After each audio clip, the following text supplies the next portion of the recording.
Good evening. Before we get our meeting started officially, we do have some very important business to take care of. So Commissioner Chuck Horton and Amory Harden were just reelected. So this is their first meeting of the new term. And in order to do that, they need to be sworn in. So Judge Hunsinger, if you'd come up.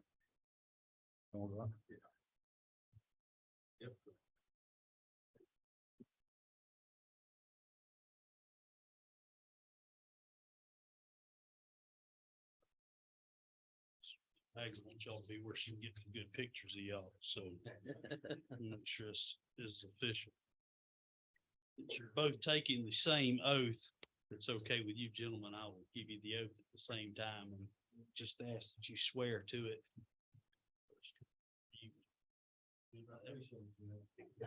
Just trying to help you out. All right. This is gonna take a few minutes because their oaths are lengthy and they have to take a couple of them, but I will give you first the official oath, County Commissioner. Again, giving you the oath at the same time. You'll both raise your right hand. After I say aye, you'll state your name. And then just give you the oath and ask you to swear or affirm to. I, do swear or affirm that I will well and truly discharge the duties of Commissioner for Oconee County in all matters which require my official action to the best of my knowledge and skill. And I will so act as in my judgment will be most conducive to the welfare and best interest of the entire county. I have been a resident thereof for the time required by the Constitution and laws of this state.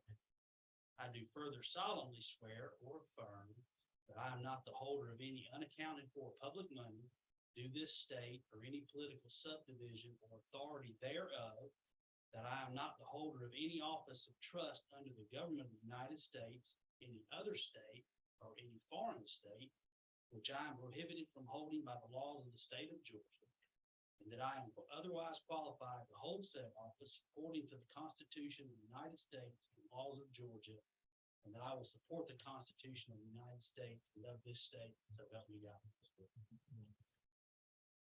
Now we have the loyalty oath, which is required by the state of Georgia. Again, say aye, you will state your name, swear or affirm to the oath upon completion. I, a citizen of Oconee County, and being an employee of the citizens of Oconee County and the recipient of public funds for services rendered to such employee, do hereby solemnly swear and affirm I will support the Constitution of the United States and the Constitution of Georgia. So help me God. I just need your signatures on these forms so that I can return them to the governor and it will be official. If y'all would like to have a seat, I'll put them over there for you.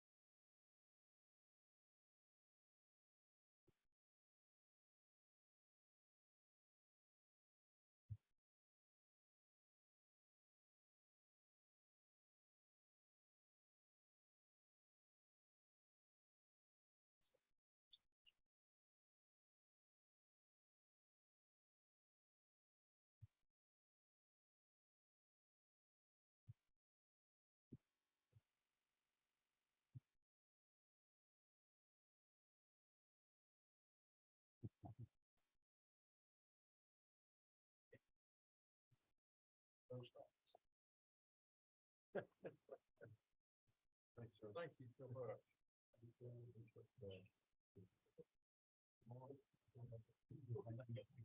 Thank you. Thank you, Judge. All right, now we'll go ahead and call our meeting to order. Welcome to Oconee County Board of Commissioners meeting. Today is Tuesday, January the 2nd, 2023. If you're joining us virtually to comment during the public comment portions of the meeting, please use the raise hand feature in Zoom. After a moment of silence, we're going to ask Commissioner Amory Harden to lead us in the pledge. Please stand.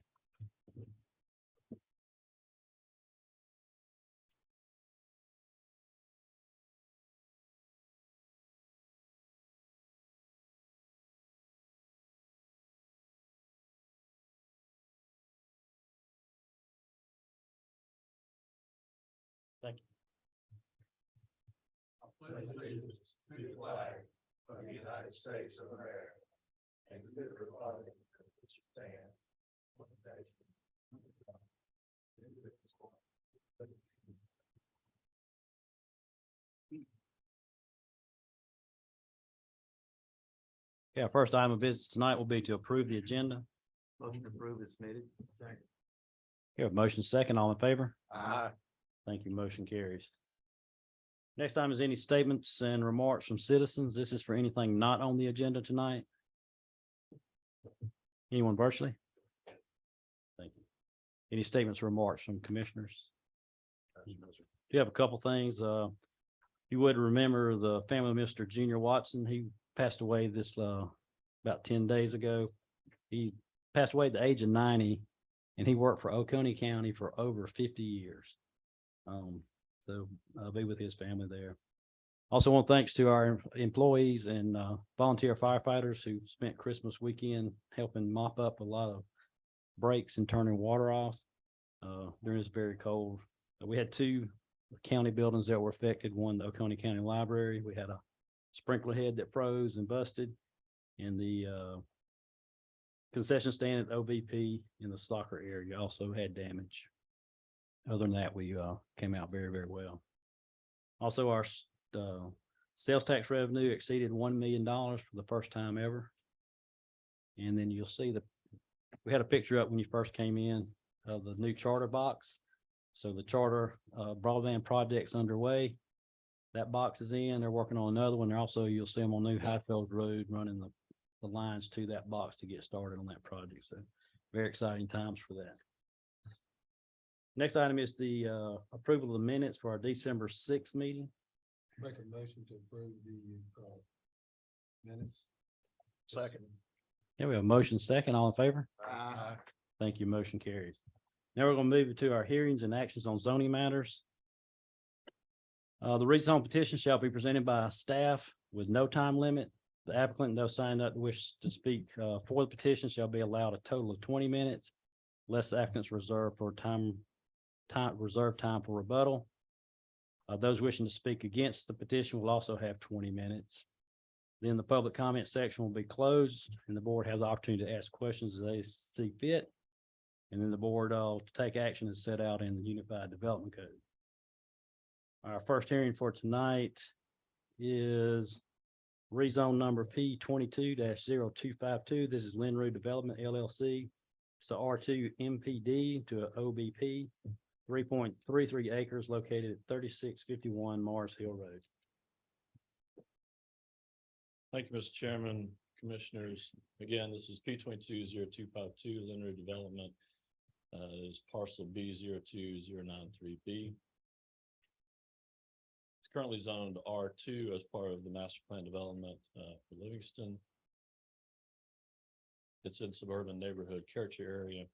And again, the request is a rezone from R2 MPD to OBP in order to develop a multi-use commercial development, including a daycare, doggy daycare, a dry clean or drop-off pickup center, and a small general office building. This is the concept plan that you have in your packets, slightly larger version.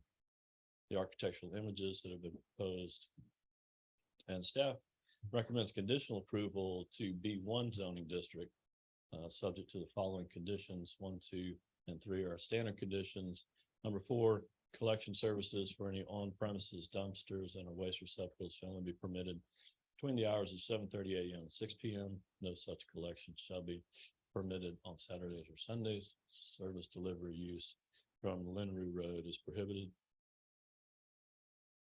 Number 5, the service areas and dumpsters shall be visually screened from public view by a 6-foot masonry wall with facade matching the exterior of the principal structure with black painted metal steel enclosure doors. Enclosure doors made of wood or chain link fence are prohibited. Number 6, crosswalks shall be installed connecting the project sidewalks along Linroo Road to Livingston Trail. Number 7, no construction entrances shall be allowed onto the project site from Linroo Road. Number 8, all site lighting shall consist solely of full cutoff luminaires as defined by Illuminating Engineering Society of North America. Parking lot lighting structures shall not exceed 20 feet in height. Number 9, no single tenant occupancy shall be greater than 15,000 square feet. Number 10, the landscape strips along Linroo Road and Knocker Bridge Road shall meet the requirements of UDC Article 8, with the additional requirement that new large trees shall have a caliper of no less than 4 inches as measured at 6 inches off the ground at the time of planting, and all shrubs shall be a minimum of 3-gallon container plants with a minimum height of 24 inches at the time of planting. And number 11, illuminated and LED signage is prohibited. Planning Commission recommended approval subject to the staff conditions. Thank you. Now we'll hear from the owner or the agent of the owner.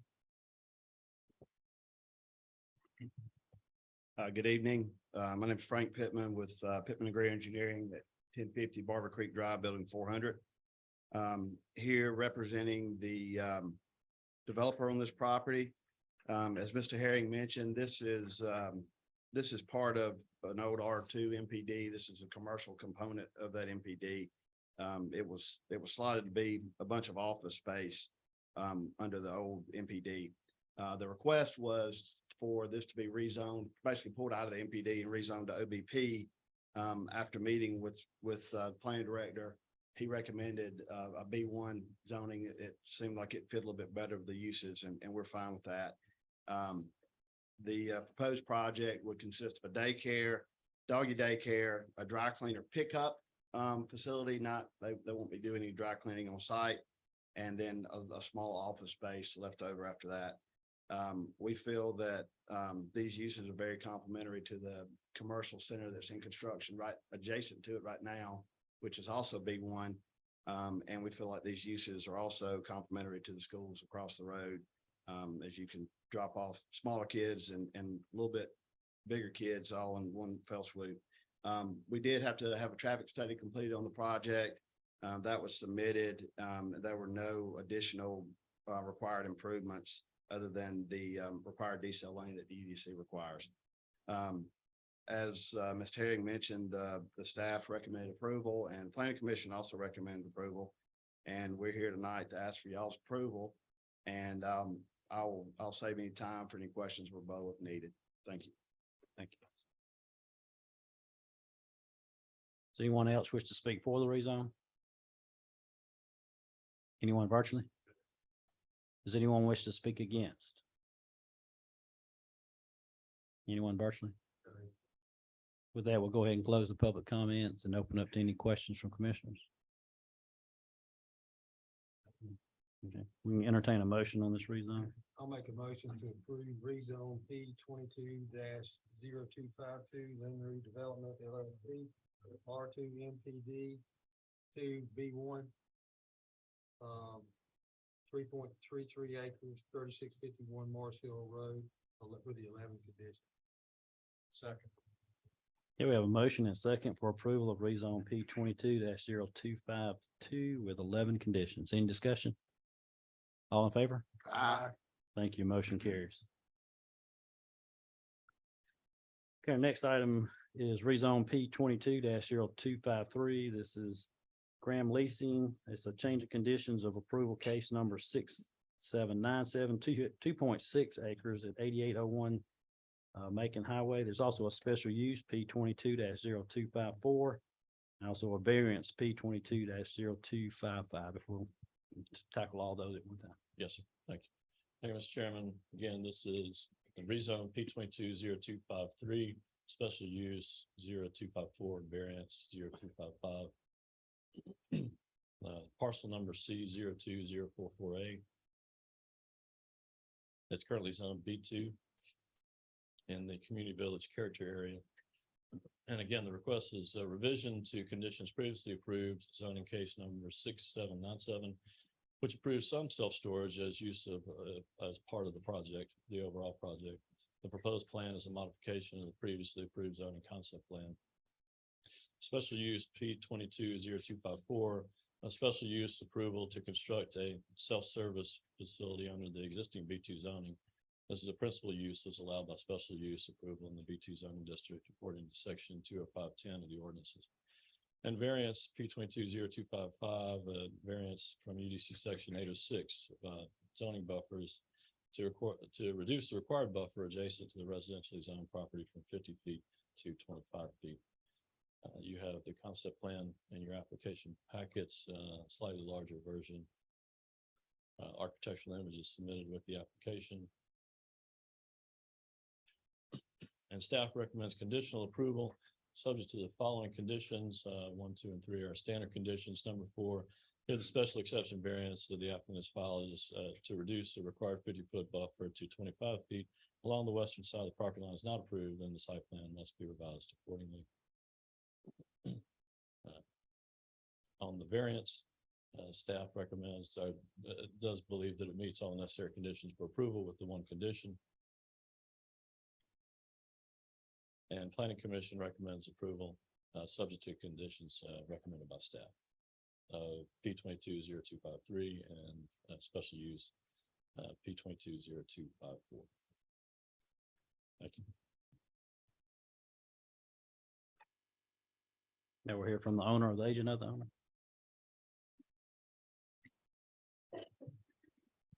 Hey, again, my name's Frank Pittman with Pittman Gray Engineering at 1050 Barber Creek Drive, building 400. I'm here representing the owner, Mr. Jay Bill, who is also here if y'all have any questions for him.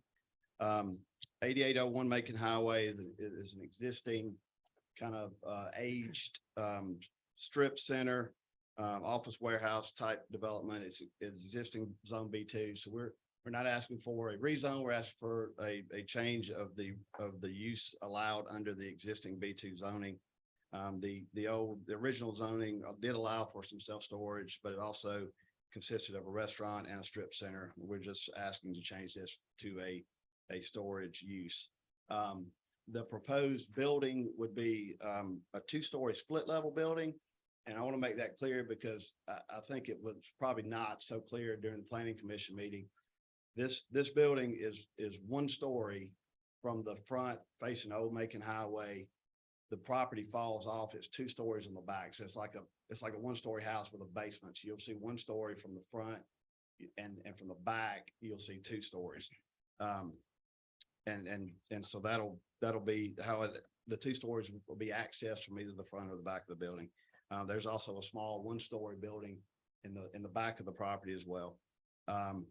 This project would not require any kind of traffic study, very low traffic impact based on this use. It does meet the future land use plan. It does meet the existing B2 zoning. The architectural elevations as shown. Again, these are representative. That's showing you style and materials. Those buildings on there are 2 to 3 stories. Again, we're 1 story on the front, 2 on the back.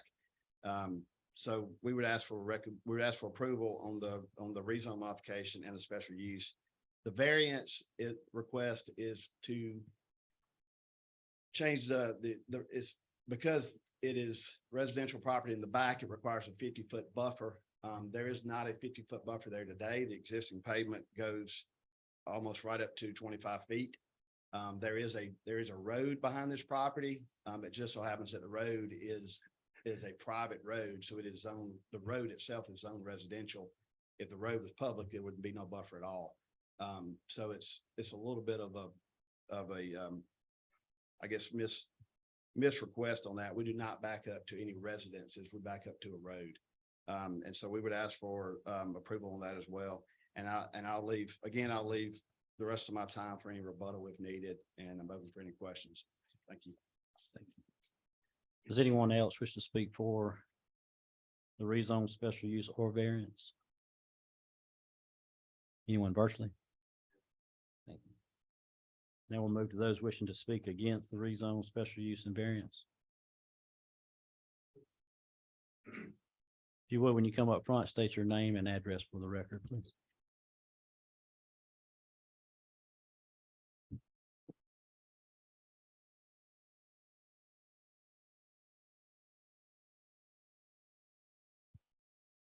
Good evening.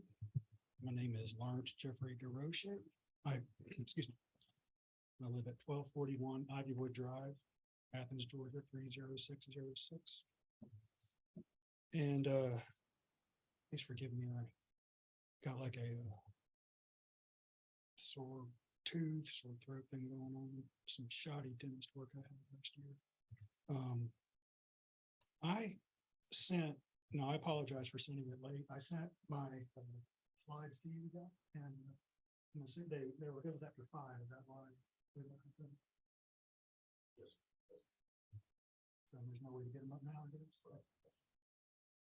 Well, y'all gonna miss some fun stuff. But guess I'll just start with the obvious stuff.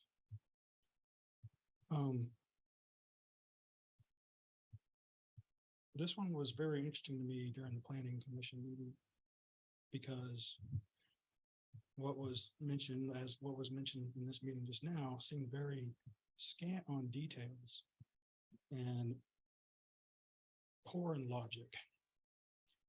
If you could do me a favor and open your packets to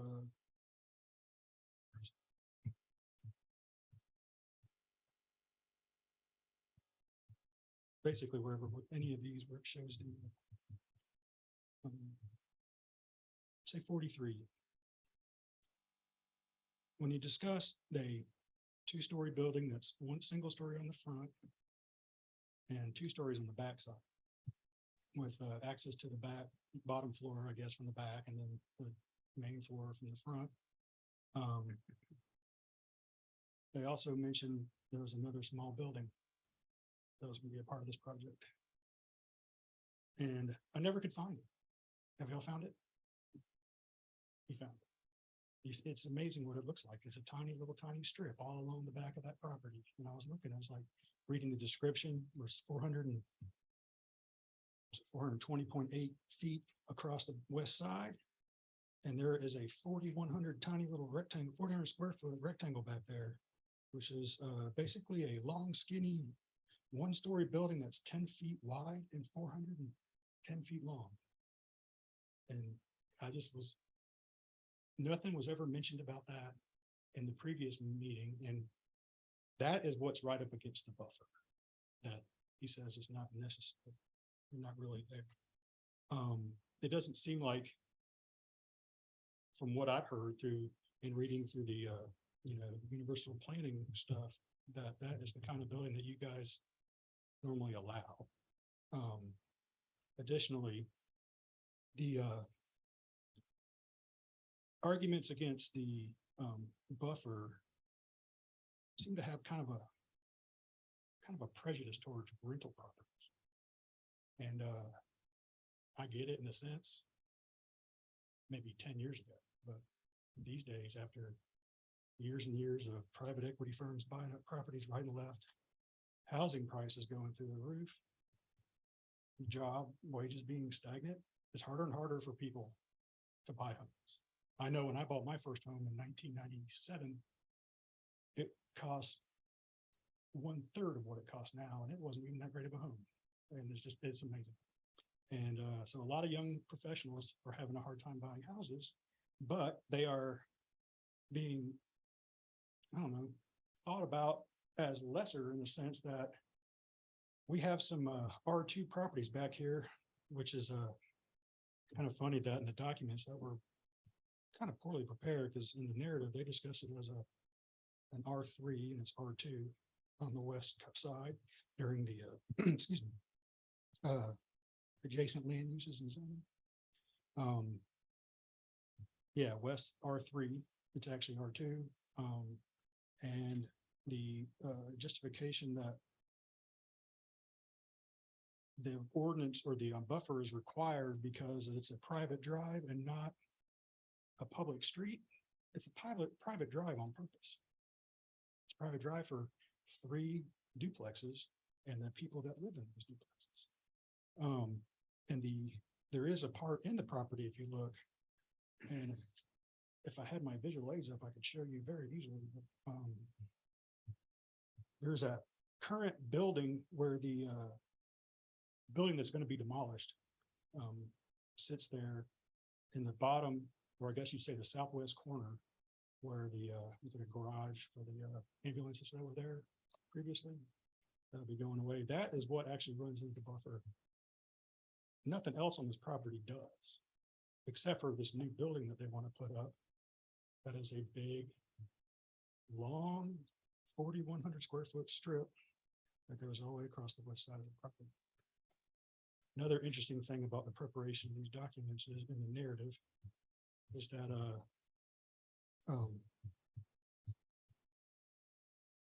the adjacent land use to the north is a B2 self-storage.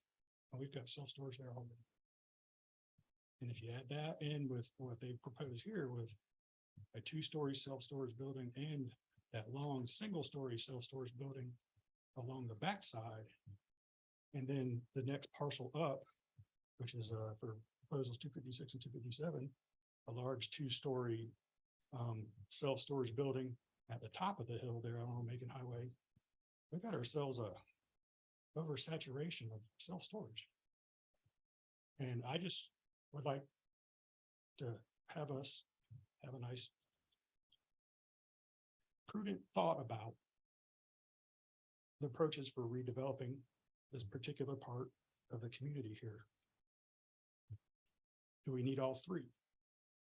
Is there a way that we could not have to have that back one that encroaches on the folks on off of Chelsea Drive, requiring this special variance to cut the buffer in half?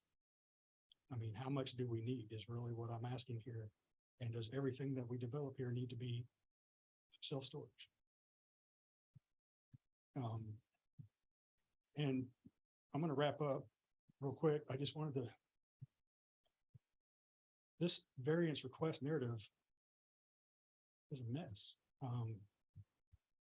I know it was the holidays, I guess, you know, people were ready to get out and get on with their life, but there's a lot of errors in here, a lot of specious logic and justifications, which I've already talked about, the private drive.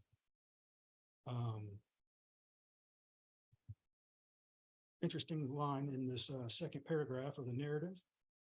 This use, not single family residential, does not need as stringent of a buffer as the required 50 foot.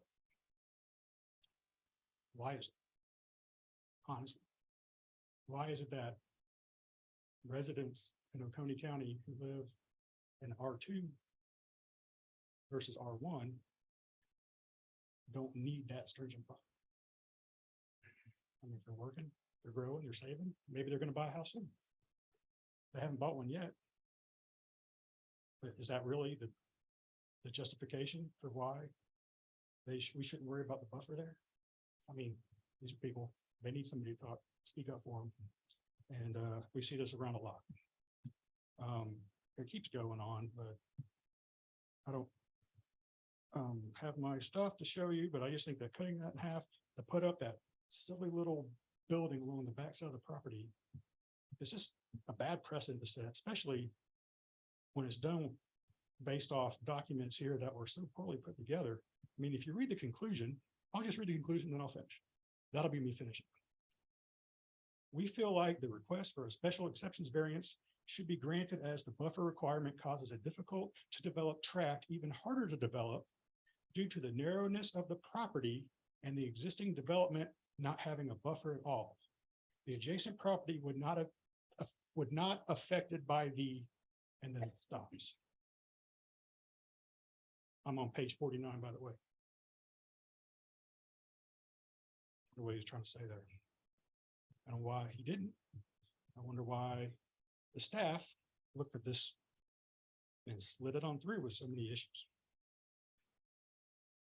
Not a good precedent. Thank you for putting up with mine.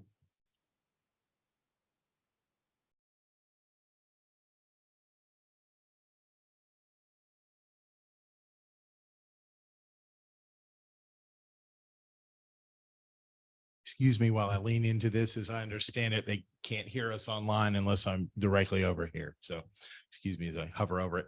My name is Peter Steckel and I reside at 1120 Ivywood Drive. We moved from Watkinsville over to the location approximately 18 months ago. Enjoy the neighborhood very much so, and we're greatly disturbed to note the proposed zoning changes. I've got two specific things I want to speak to as to my issue with this and why I think the board should not authorize this variance. First is related to what this gentleman here said, and that is the buffer zone. There is in fact a private drive. It's a road, but it's a drive. It provides access to the duplexes along the adjacent property. The issue though that I've got with it is there are duplexes there along the private drive, and most of them are on the opposite side of the private drive, but the last duplex is not. It caps that private drive. So if you allow a variance, getting rid of reducing the 50-foot buffer to a 25-foot buffer, you're not going to be putting a building, you're not going to be putting lights right next to a adjacent driveway or road. You're going to be doing it next to someone's home. And that, I think, is something that needs to be taken account and accounted for. You're not just voting to put something next to a roadway. You're voting to put something next to right in somebody's backyard. You're putting something right in somebody's side yard. Is that something that y'all would approve of normally? Then I don't think that y'all should give them this variance on this. Plain and simple on that. The second issue that I've got with this, and it relates in a sense to the variance requested in the subsequent P 22025 7 and 6. And that is, you've effectively got two adjacent properties that are both under 3 acres that are owned by the same party that are going to be building on them storage centers. Y'all would not allow, the county would not allow a larger than 3-acre space to hold these kinds of storage buildings on it. Yet here we are having something where adjacent to each other, you've got a de facto 3+ acre property. And so in that regards, I think it's a distinction without a difference. I do not think that the county should be okaying these kinds of things. It will allow for more shenanigans in this nature. And it is a matter that we will take to legal course if we have to outside of this. It will be, aside from that issue of it, at the end of the day, we have to ask ourselves, what do we really want in this county? You know, how do we want to see it go on? How do we want to see it developed? Everyone sitting here has a choice in that matter. Everyone sitting here is going to have family or friends that will reside here long after they've passed. And having grown up in DeKalb County and watched DeKalb County in the 70s, Cobb County in the 80s, Gwinnett County in the 90s, all turn into hellholes that just about anybody here wouldn't want to live in. Is that the kind of legacy we want to leave for the folks coming on after us in this county? I'm not anti-growth, but do we really need more strip malls to the extent we've got, especially in light of the economic downturn we're all barreling into? It's going to be 08 all over again. Furthermore, once you start digging up these properties, there is no undigging them, but I'll address that in the next one. So anyway, I respectfully request that the zoning variance be denied and that the zoning board vote to not allow the rezone, or excuse me, the development as it stands. Thank you.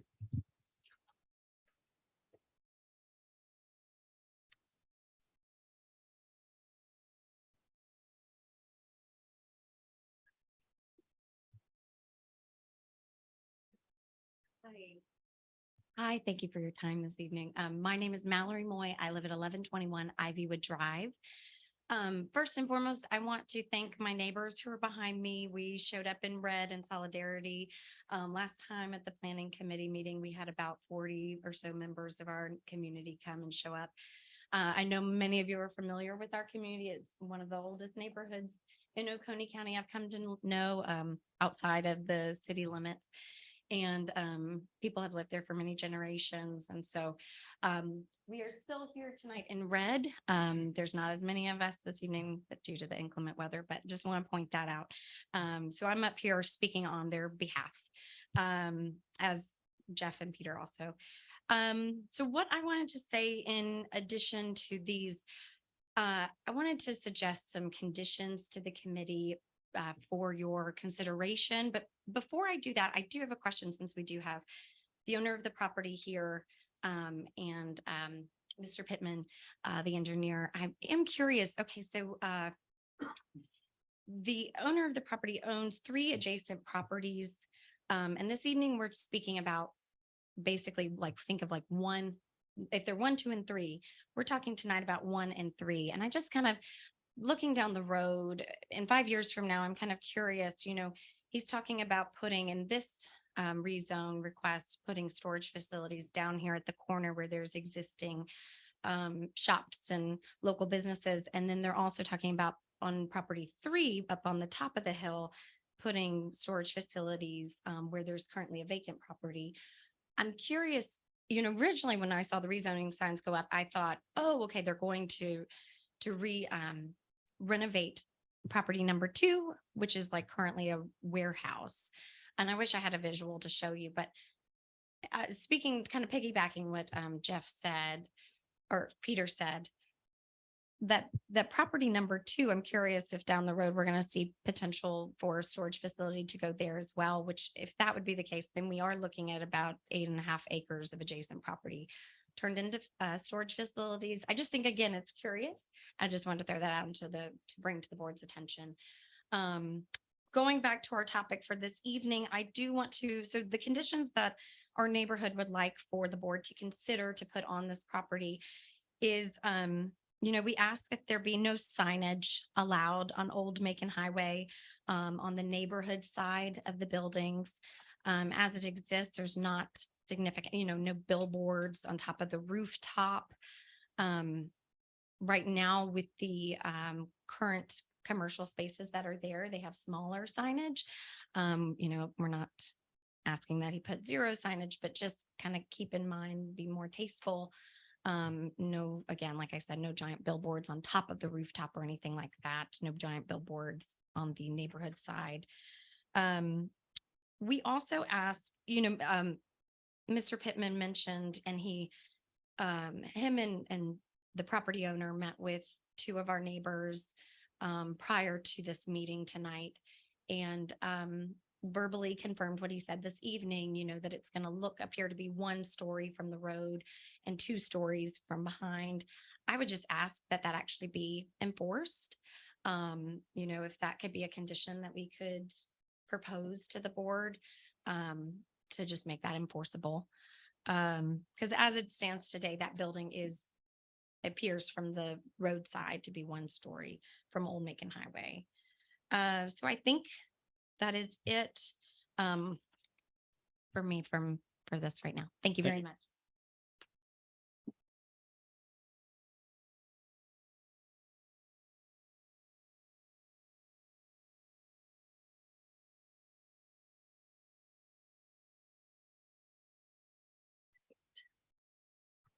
My name is Maggie Hayden, and I rent the business at 8811 Macon Highway. Or do y'all need my home address? Okay. Okay. Hello, my name is Maggie Hayden, and I've come to speak to you today not as a resident, but as a business owner. I am the founder and operator of the Pedal Exchange. If you aren't familiar with the shop, it is the white brick building that was once a bank situated in front of the parking lot of one of the proposed storage facilities. When I chose to turn my floristry business into a brick and mortar, I chose to rent the building at 8811 Macon Highway because of the area's ongoing evolution. Across the street was once the old Pure Station, and it's now a thriving strip mall of shops and restaurants, with more growth and local business owners taking up shop across the street. Since then, I've been pleased with the location of my store. I enjoy the entrepreneurial culture surrounding me. If you are a lifelong Oconee resident, such as I am, you are aware of how we prioritize small businesses as a cornerstone of our community. Oconee citizens value hard work, family life, and fellowship with our neighbors. We patronize businesses that enrich our lives and create job opportunities. A florist, a coffee shop, a couple restaurants, and gift shops. These types of businesses both create and enhance the community. In many ways, we are creating an idyllic microcosm of mom and pop style shops. Therefore, I ask myself why we would knowingly put a stopper in this growth by taking up valuable real estate with something as unnecessary and unwanted as more storage facilities. I know that for myself and for many other small business owners, we would not want to be surrounded by storage facilities on each side. So council members, please represent us, the existing and would-be entrepreneurs of Oconee County by voting no to the rezone. Thank you.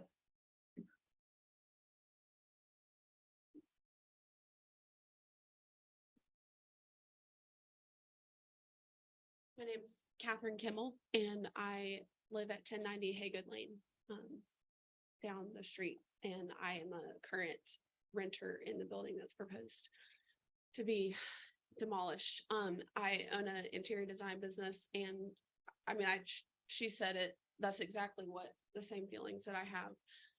I've only been there. I'm the most recent tenant, I believe, that's come in. They were gracious enough to let me renovate the space and make it my own.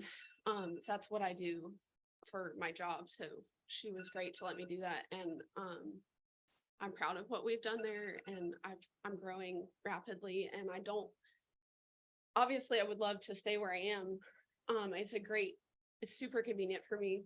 I have 3 kids who go to Oconee schools. I grew up in Oconee County. I went to Georgia. So this area right here is special is what she was saying. There's rapid growth happening here. It's the connecting point basically from 5 Points in Athens area to Oconee County down a major highway of 441.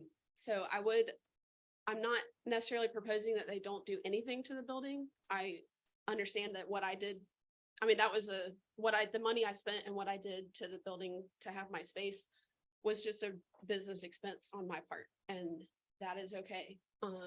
It is a very old building. I do agree that it has reached its life basically.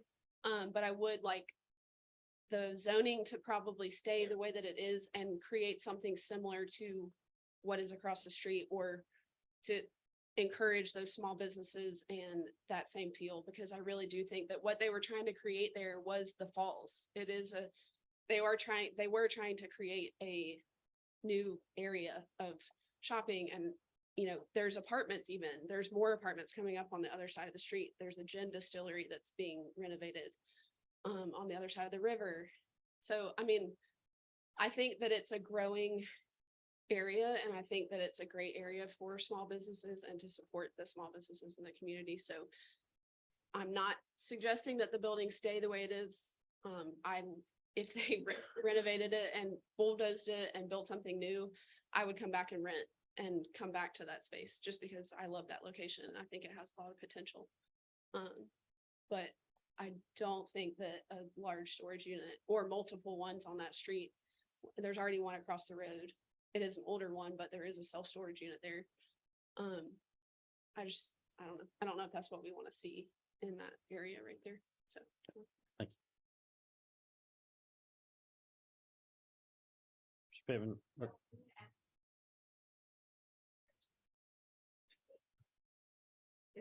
yeah. Frank, you want to do rebuttal? Just try to touch on some of the topics that were brought up. As Mr. DeRoche had a couple questions, I think about the small building being shown behind the other building. That is there so that we don't have a drive adjacent to. It's the kind of quiet noise and a little bit other stuff drive. We won't have a drive adjacent to the residential property behind it. As far as being prejudiced towards rental property, I don't know that I've got a comment on that other than, I mean, the request is, as I mentioned earlier, we're not backing up 2 houses. We're backing up to a street. The street just happens to be privately owned. If it was a public street, there would be no buffer at all. It is there accessing 3 duplexes because it used to go all the way across and connect with the duplexes across the highway until the highway came through and kind of cut that off. And that's why there's only 3 duplexes there today. As far as oversaturation of self-storage, there are many studies shown that show that we are actually very underserved, as far as self-storage. And I'm not a self-storage developer. I'm an engineer. I do have a lot of clients that do self-storage and all of them that I've ever worked on are all full. So, they do very well. I don't use self-storage myself, but, a lot of people do. So, that would be, I think, covering those comments. Mr. Steckel mentioned, kind of the same thing about it being a private drive. It's not a private drive, it's a private road. The residential property is on the other side. I will make clear, he made a comment about this being two different rezones and, trying to, I think the term was pull shenanigans, on you guys. Nothing like that is at all the case. The original conversation, when I first sat down with planning director, my client owns all that property except for the one building there in the middle. The UDC actually allows up to 5 acres for storage as part of a mixed use development. With the warehouse building in the middle, it is a mixed use development. It just happens to be on 3 pieces of property. So we are under the 5 acres as allowed under mixed use. I don't know that I want to have much comment as far as rents and leases and that kind of stuff. I will make a comment about, there was a comment made about stopping the growth. I don't know if you guys are at the planning commission or watched those videos, but a lot of what we heard as feedback from the neighborhood then was they didn't want the traffic. And this use is as low an impact traffic producer as you can possibly have for commercial business. So it seems to fit more into what I heard that they would like to have more than continued growth and shops like across the road. As you guys know, I mean, the shops across the road are nice. I go over there as much as I can, but they've also had a restaurant already closed. They had a store already closed. It's not done as well as they would like to do. There's really not. Yes, there's a lot of traffic coming from Athens on White Oak, but there's not a lot of commercial activity to keep those businesses operating as they should. Mrs. Moy made some requests for conditions. So as far as signage on Macon Highway for this property, I think the signage would be on White Oak anyway. There would be no billboards on the rooftops. That wouldn't be allowed by UDC anyway. So that's not a problem. As far as the 1-story building and making it a condition, I'm fine with that. This is a bind. If it's approved, it's a binding plan anyway. So it has to be per this plan, but if you guys want to make that a condition, I'm fine with that as well. And I think I've covered all of the comments that were made. And again, I'll just leave it with you guys to say, again, we're not asking for a rezone. We're asking for a change of use allowed under the existing B2 zoning, and a variance because we back up to a road that just happens to be private. So I would ask for y'all's approval and open for any questions. Thanks. Thank you. With that, we'll go ahead and close the public comment portions of this hearing and open up for any questions from commissioners. Can I ask, I got one question on if you could pull the site plan back up for this track.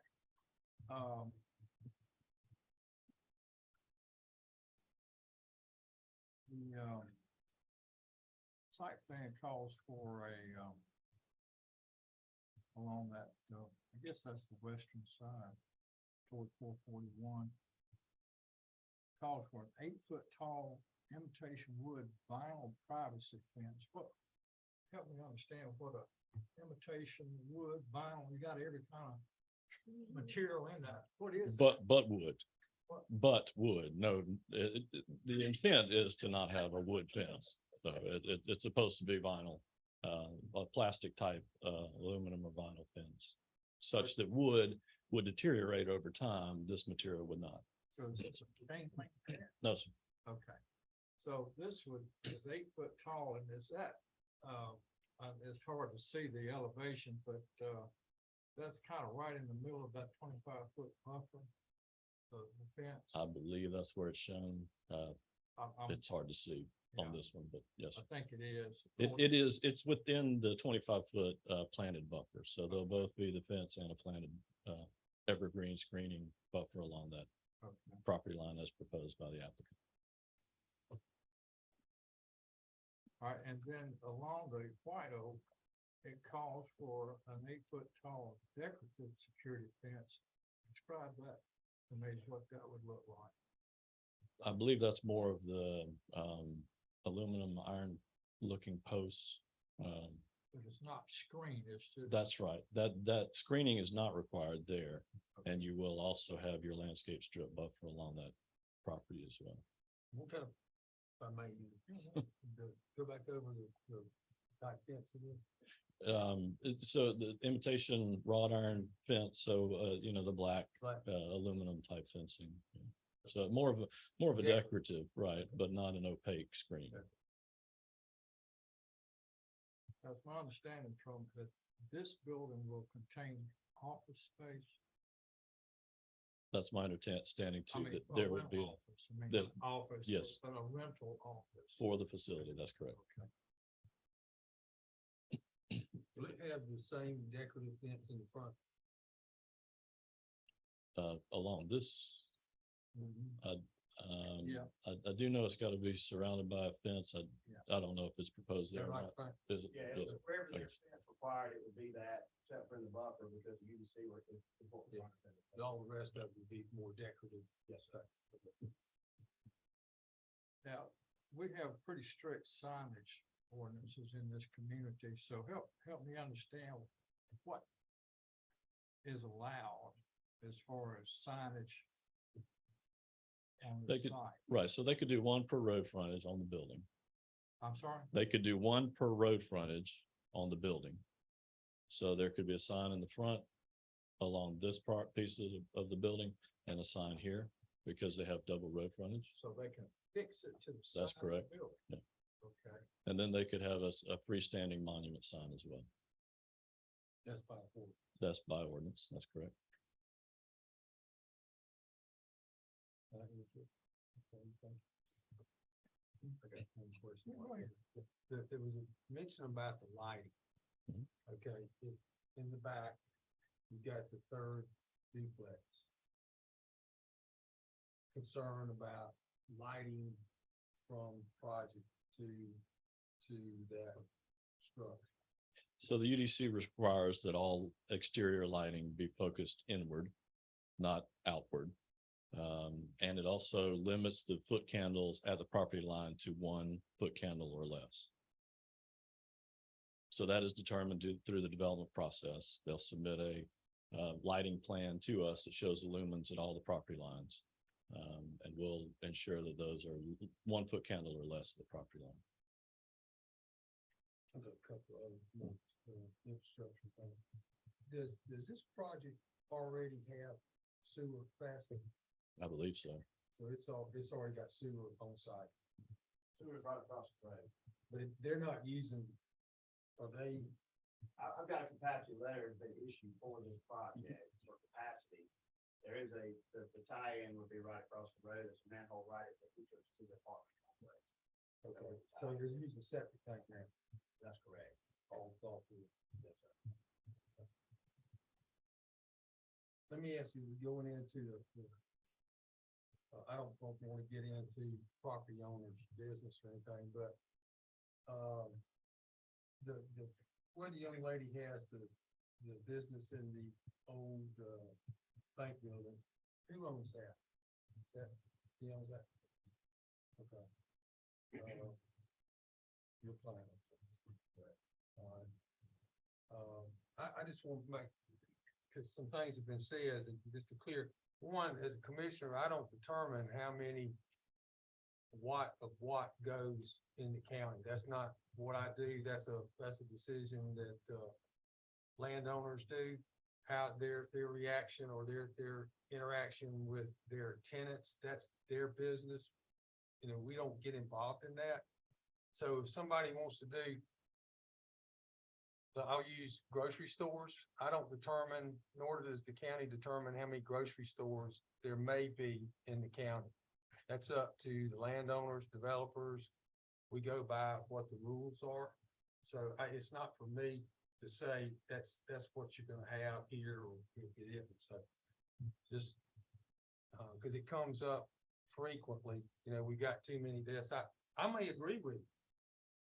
But that's the landowner's right to try to do something. So they follow the rules. That's the way it is. So anyway, I finished mine. Yeah, I've got a question about signage. Of course, we've got the interest off of Old Macon Highway, but that's not part of their property, so what's the rule as far as signage? It is part of their property. Oh, it is? Yes, sir. You'll see how it comes out to here. They have road frontage on Old Macon.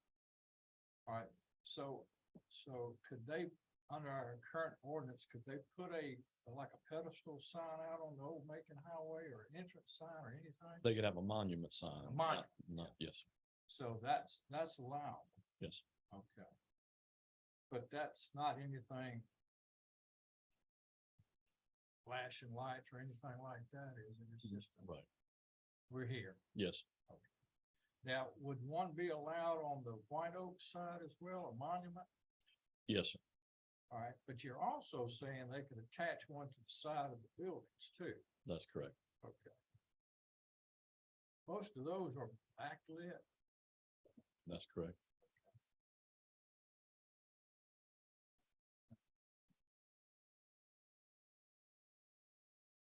Hey, guy, is there any kind of fencing already there? I think I went out there and I don't think I saw any fencing along the backside. There's no fencing towards the duplexes at all right now. So with the 25-foot buffer and the fencing in the middle of the buffer, it's actually gonna be protected a little better than it would have been right now, if I'm not mistaken. Right. The actual building, building 200, are you planning on doing anything for, and I don't have a storage building, so I do know that, sometimes people are loading stuff in them.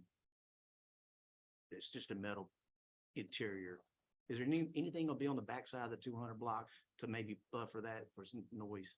Well, it would be, the exterior has to be brick or stone, the UDC requirement, all non-residential buildings, so. It could be an erected metal building, but it's gotta be completely faced and brick or stone all the way. Yeah, that's the point I was getting to. It's gonna be bricked all the way, so.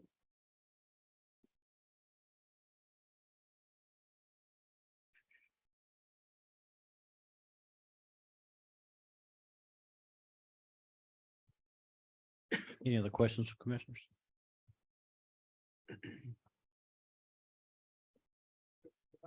Put forward some suggestions. Absolutely. before we make a motion. Could you pull up the conditions again for this?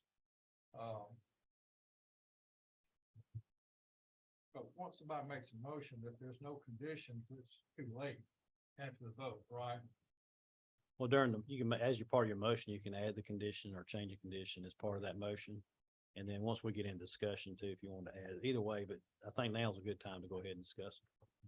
So what has been, I think, before I had mentioned some conditions that are in addition to these four.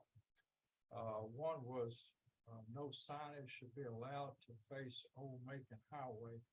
I assume she was talking about on the side of the building.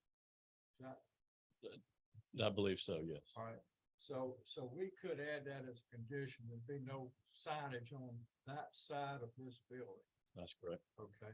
The other thing that was, and I assume that Frank has agreed to that, we can make it a condition that it shall be 1 story as viewed from the Old Macon Highway. That's correct. Okay. So, so those are 2 additional conditions. If we do consider this, I'd like to see added to the 4 that's already been mentioned.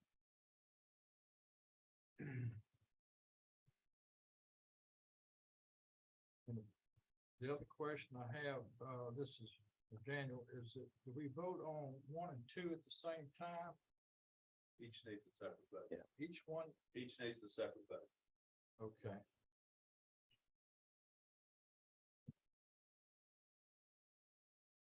All right, so the conditions that are there are for the special use as well. And then for the variance, there's only 1 condition. Is that correct?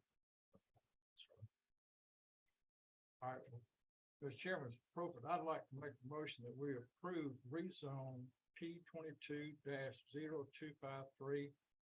Graham Leasing, change conditions of approval for case 6797 of 2.6 acres located at 8801 Macon Highway Office Warehouse with the 4 conditions presented as well as the 2 that I request to be added. Second. Very good. We have a motion and a second to approve rezone request P 22-0253 with the 4 conditions from staff plus 2 additional added here tonight. You're okay with wording on that? Okay. Any discussion?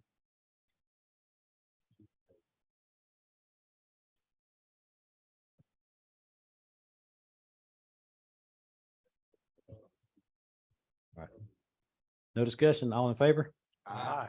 Thank you. Motion carries. Now we'll consider special use P 22-0254. I make a motion to approve special use P 22-0254 Ram Leasing LLC, special use approved for self-storage in B2 zoning plus or minus 2.6 acres, 8801 Macon Highway, office warehouse with the 2 conditions.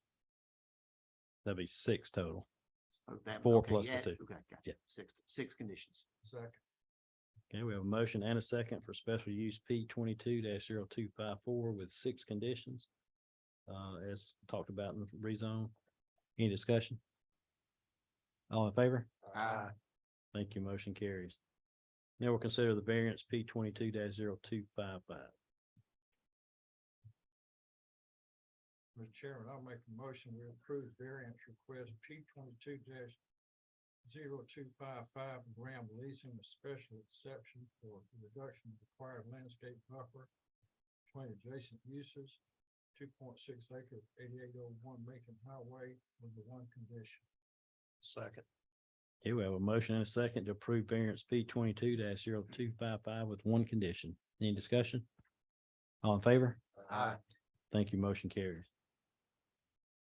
Next item is rezone P 22-0257 257 Graham Leasing. Changing conditions for approval of case 4706, 2.1 acres on Old Macon Highway. There's also a special use P 22-0256 with this property as well. Thank you, Mr. Chairman. Again, P 22-0257 and special use P 22-0256. This is parcel C 02094A. Currently zoned B2 in the community village character area. And again, rezone P 22-0257 is a revision to conditions for previously approved zoning case 4706, which allowed for office and shop use. The proposed plan is a modification of the previously approved zoning plan.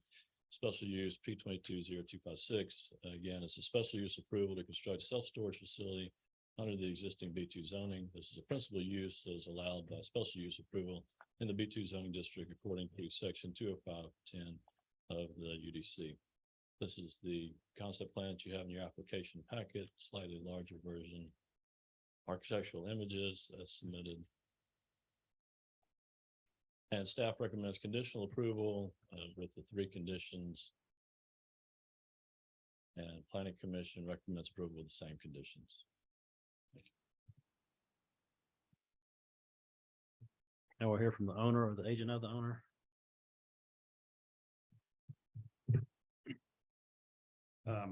Frank Pittman, Pittman Green Engineering at 1050 Barber Creek Drive, building 400. This one's very similar to the last one. It's a piece of property on Old Macon Highway. Again, Mr. Jay Bill, who's here tonight, is the owner. It is zoned B2 today. It was zoned for a cabinet shop and an office. We are asking for a modification to the approved use to self-storage, not asking to rezone to a different zoning class. Just like the last one, this one also is a 2-story split level building, where it's 1 story along Old Macon Highway, it's 2 stories on the back. So from the neighborhood, it would look like a 1-story building. This building does not have a rental office in it, so there would not be cars parked out there. There would not be employees coming and going. There would be again, a decorative fence surrounding the property. People would either have a key card or a code to be able to go in to get to the buildings. Again, this project is very low traffic, and with no strain on county resources. It does, again, fit the future land use plan, and it also fits the existing B2 zoning. Staff and planning commission both recommended approval, and again, I ask for you guys' approval tonight, and I'll save my time for any rebuttal or questions y'all may have. Thank you. Does anyone else wish to speak for a rezone or the special use request? Does anyone wish to speak against?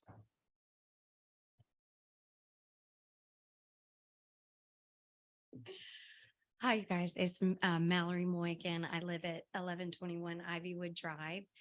Guy, we did email a packet of information earlier today. I know you took a look at the conditions. Could you pull up the map that's in there?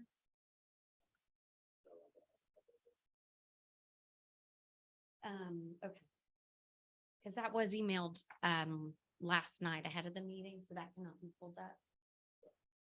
Okay.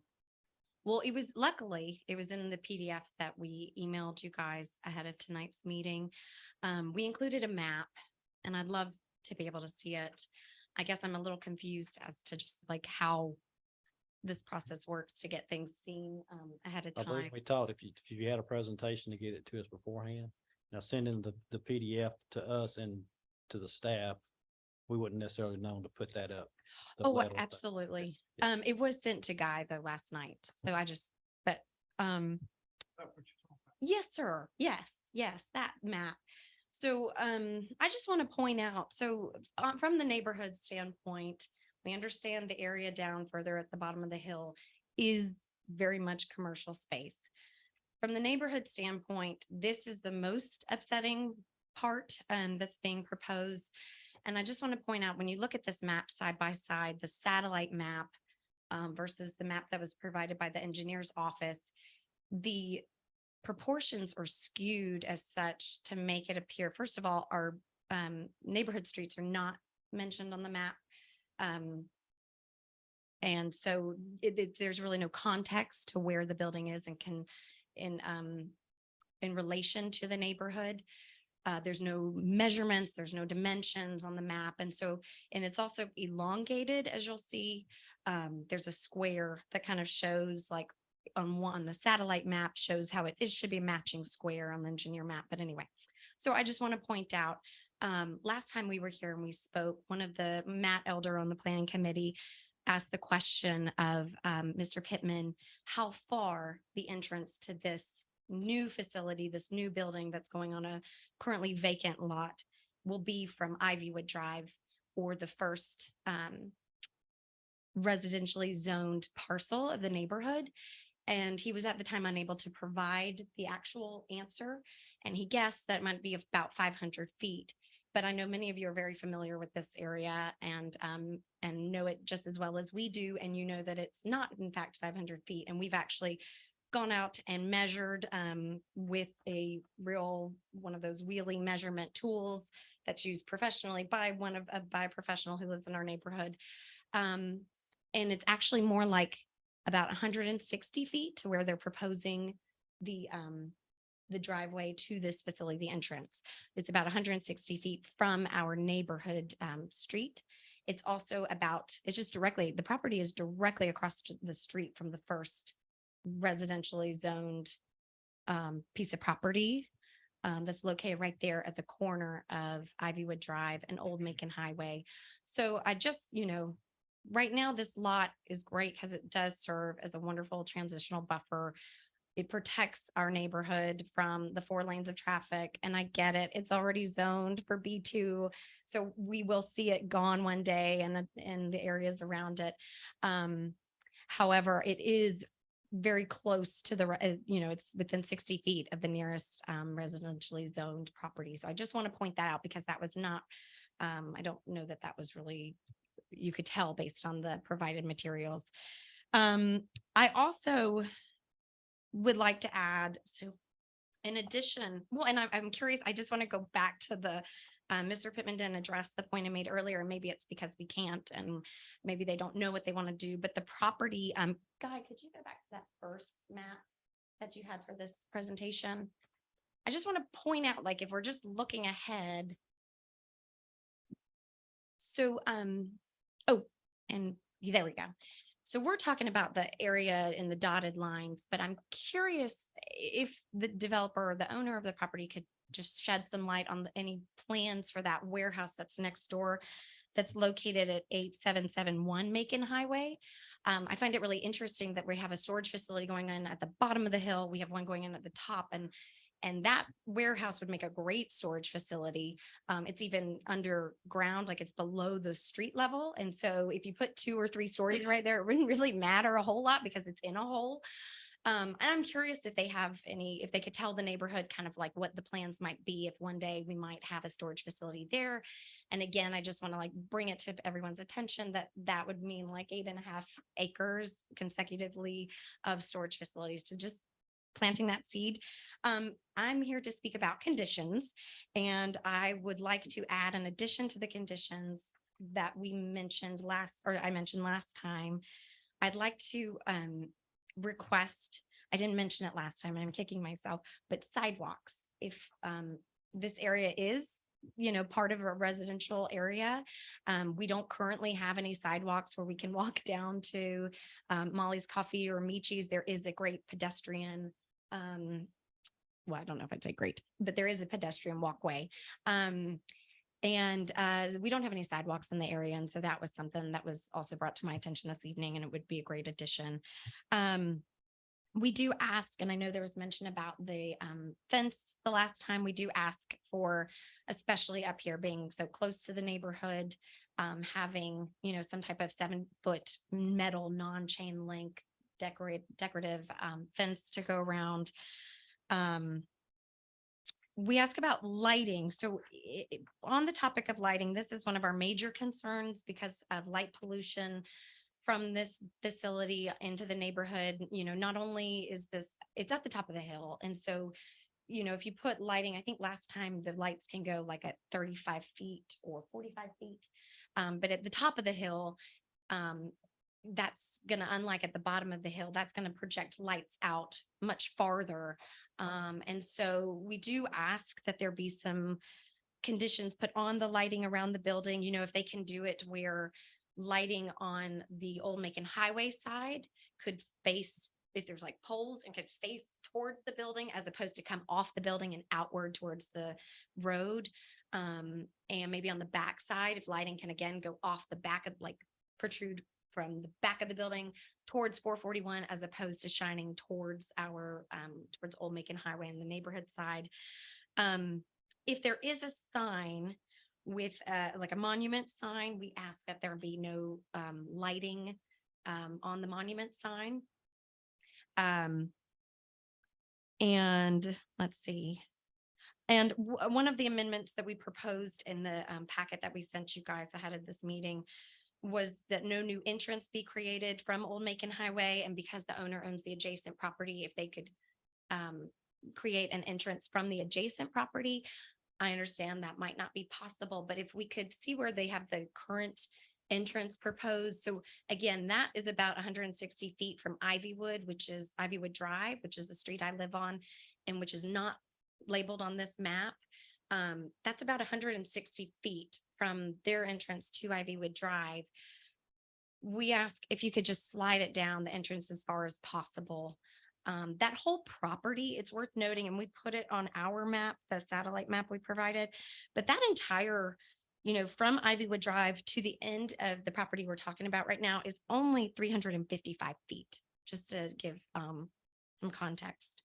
So that is something we would also like the committee to consider. And I think that will do all mine. That's it. Thank you very much.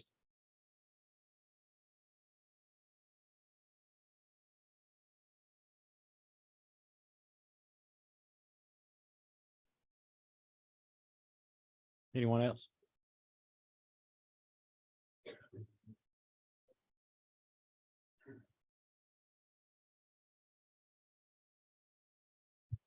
Hello again. As before, my name is Peter Steckel, and I'm speaking against both the variance as well as any development in this proposed P 220257 and P 220256 for a variety of reasons. First is, as y'all may recall from a very famous book and movie, land is the only thing that lasts. Once you pave this, there is no unpaving that or undoing that damage for at least 100+ years. We only have so much land in this county, and every bit that gets squared off or paved means there's no undoing that. This has been unpaved and untouched for decades. I know it may have had a plan for possible use, but that plan was made 20 or 25 years ago.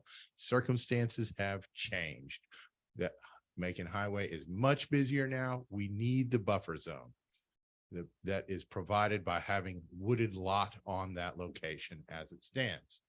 Secondly, as I've mentioned before, and some of y'all have heard, I walk by this lot practically daily, at least in the good weather, practically daily with my kids. We have noticed what we believe to be a threatened species on there, the tufted red-headed woodpecker.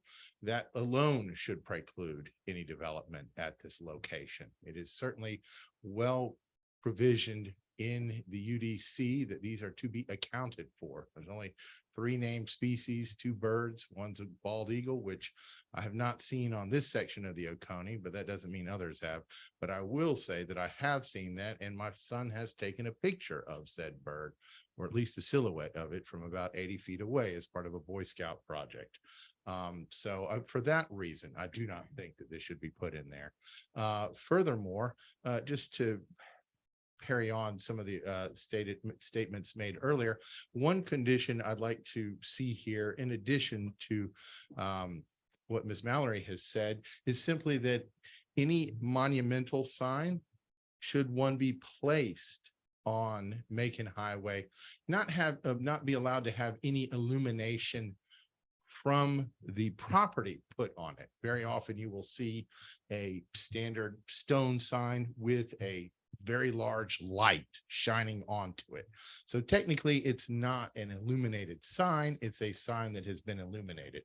Any signs going up on there should have no light on it. Okay. Once you start putting all the lights going on that building and around that building, you're going to have plenty of illumination going on to an area which is right now pitch black to a good degree. We don't need so much light around here. Secondly, other factors regarding that is you put this out there, you're going to put a nasty looking dumpster. Yeah, it'll be screened in, but you're going to put a dumpster right next to where folks walk by or walk through, where folks jog by. Now, I've been out there walking around the neighborhood that we live in, that little roughly 2 circles, is effectively used as a jogging area for the apartment complex next to us.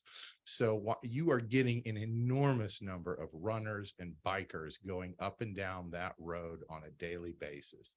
Adding anything into that needs to take into account those pedestrians that are on that roadway. I don't think that's been mentioned at all. It should be mentioned. Furthermore, and dovetailing into earlier statements, once you've paved this area, you're going to add an enormous amount of rainwater that's going to start draining into the storm drains and sewers of theirs. I'm sure y'all are well aware as to how costly those are, how expensive it is to maintain, let alone expand infrastructure. If we're really going to necessitate the expansion of water infrastructure, we really want to do it for storage facility. Certainly are far better things that could be using the proposed or soon to be used up sewage facilities on here. So with all of these things in mind, I really wish that the council here would vote against the variance and vote against the authorization of these projects. Thank you. Thank you.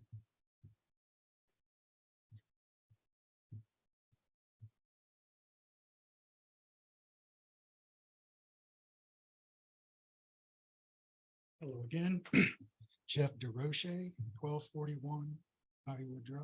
I don't have a lot to say. I do have a couple of questions. I noticed that, correct me if I'm wrong, this is the traffic study said 34, give or take, trips per day, and for this one, and 191 for the other one. My question is about parking. There's no, the previous concept has plans for 5 whole parking spaces. And I was wondering, I don't see any parking for this one, and I didn't know if it was an oversight or if it's just, you know, like, where are people gonna park is what I wanted to know if this were to pass. If anybody can shed any light on it, that'd be great. The other thing is, this whole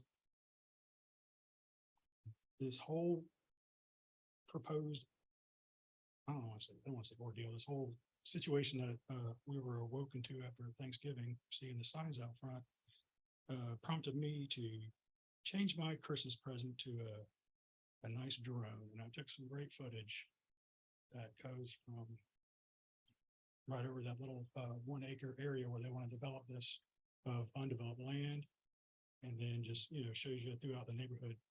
This is 670 feet above sea level at the ground. The highest property on Ivywood is the Mixon's property at the top of the hill with the cows, also at 670 feet. My property is the lowest. It's at the back end of Ivywood by the protected wetlands. And it's 548.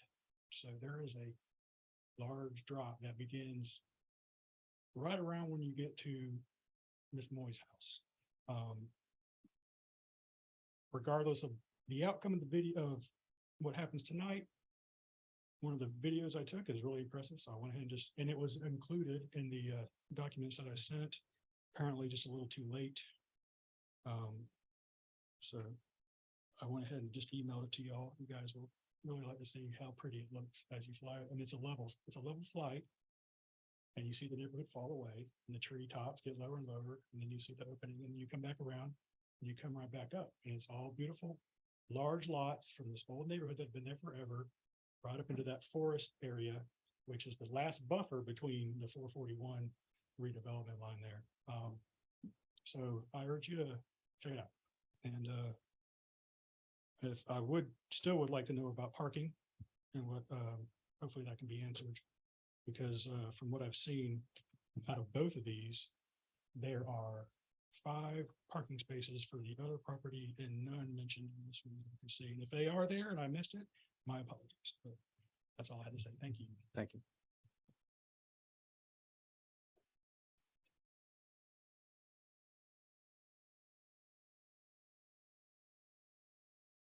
Anyone else?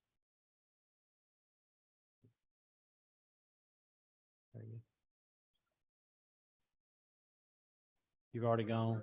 I'm already gonna have a question for, regarding a statement that was stated by. Well, it's not appropriate for that at this time. Okay. Anyone on there virtually? Okay. Doing a rebuttal. Thank you. I'll try to touch on questions and comments that I heard. From Ms. Moy, I'm not sure what the comment about a skewed map was. I mean, our plan is drawn on the actual survey of the property. So the size and shape of that property is legally exactly what's shown on that plan. As far as a distance from Ivywood, in the planning commission meeting, I did not say it was 500 feet. I said that I thought it was about 350 feet. It's actually 250 feet, not 160. This building sits not across the street from the first Ivywood house. It actually sits between the parsonage and the church from the church property. The first house from Ivywood is further down the page across from the triangle undeveloped tip end of this property. Again, this property is zone B2 today. It's not ever going to be residential. As far as plans for the middle piece of property, I mean, there are no plans for that at this time. There's been no discussion about that being any kind of self-storage. If there was intent for that to be self-storage, we would have brought that as part of this and redeveloped, again, up to 5 acres of this thing. So no, that would not be self-storage. There are no plans to do anything with that at this time. As far as proposed conditions, we show proposed sidewalk along the frontage of this property that's required by UDC anyway. The fencing, again, would be decorative, not chain link. Lighting, I think the comments about lighting are fine. I think the lights along the front would face towards the building. On the back, they would probably be lights on the back of the building and probably not a whole lot of light on the back of the property. I think we're fine with no lights on the monument sign as requested. As far as no new entrance, that's really not physically possible. This property sits 18 feet higher than the parking lot down below. So there's no way to get down there. Mr. Steckel's comments about being against a variance. There is no variance request with this property. There was a comment about a tufted red-headed woodpecker. They don't live in this part of the country, and they're also not an endangered species. They were close to being an endangered species and downgraded even from that in 2018. So that is not a concern. I think he asked for a condition on the monument sign. Again, we're fine with no lighting on that. There would be no stormwater runoff increase. We are required to decrease runoff from the site, and then it would discharge into the DOT right away. It would not be using any county sewage facilities as commented. And then to touch on Mr. DeRocha's comments, no parking is shown on this because there is no rental office in this building, as mentioned earlier. This would just be access for the storage people that would be able to pull in and up to the doors to enter. There's no requirement for parking if there's no office, and that's why there's no parking shown on this plan. Again, we would ask for you guys' approval, and I'm open to any questions y'all may have. Thank you. Frank, did you mention anything about I think Mr. Stecker mentioned the dumpster? I guess I didn't hear I must have missed a comment about dumpster. You brought up about the dumpster issue. Is that the only place it can be? That's the only place it works because of the topography of the property, because again, we're 1 story on the front, 2 on the back. We're going downhill around the side of this property to the back. A trash truck can't back up that hill around the building. So there's nowhere else to do that. It would be enclosed in a brick or stone enclosure that matched the building per UDC requirements. Again, with metal gates as well. There's not a lot of trash. I mean, they've got to have a dumpster, but there's not a lot of trash produced. Most of what is produced here is cardboard and that kind of stuff. So that was gonna be my question, but I picked back on Mr. Porter's question. If there's not gonna be any office space here, so y'all gonna provide dumpster service for your clients?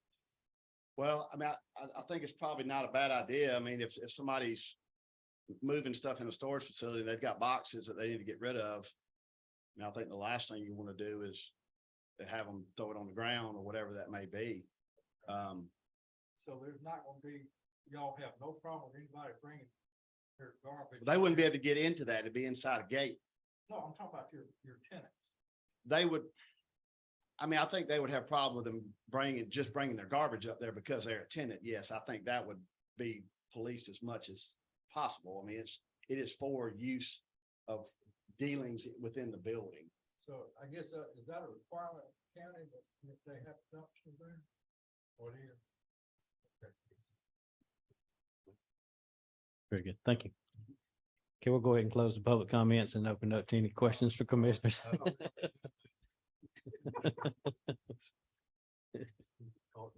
No problem. Big call, what's it? No, you probably get sentenced to another term. That's all. Yeah. Any other questions on this? I just Frank, is there any way to pull up to look at what was proposed in the original rezone? Okay. So, but just for argument's sake, if the owner of the property wanted to go do that project starting tomorrow, he can pull a permit to start clearing, That's correct. and was it 6,000 square foot building? That's right. We wouldn't be talking tonight. That's correct.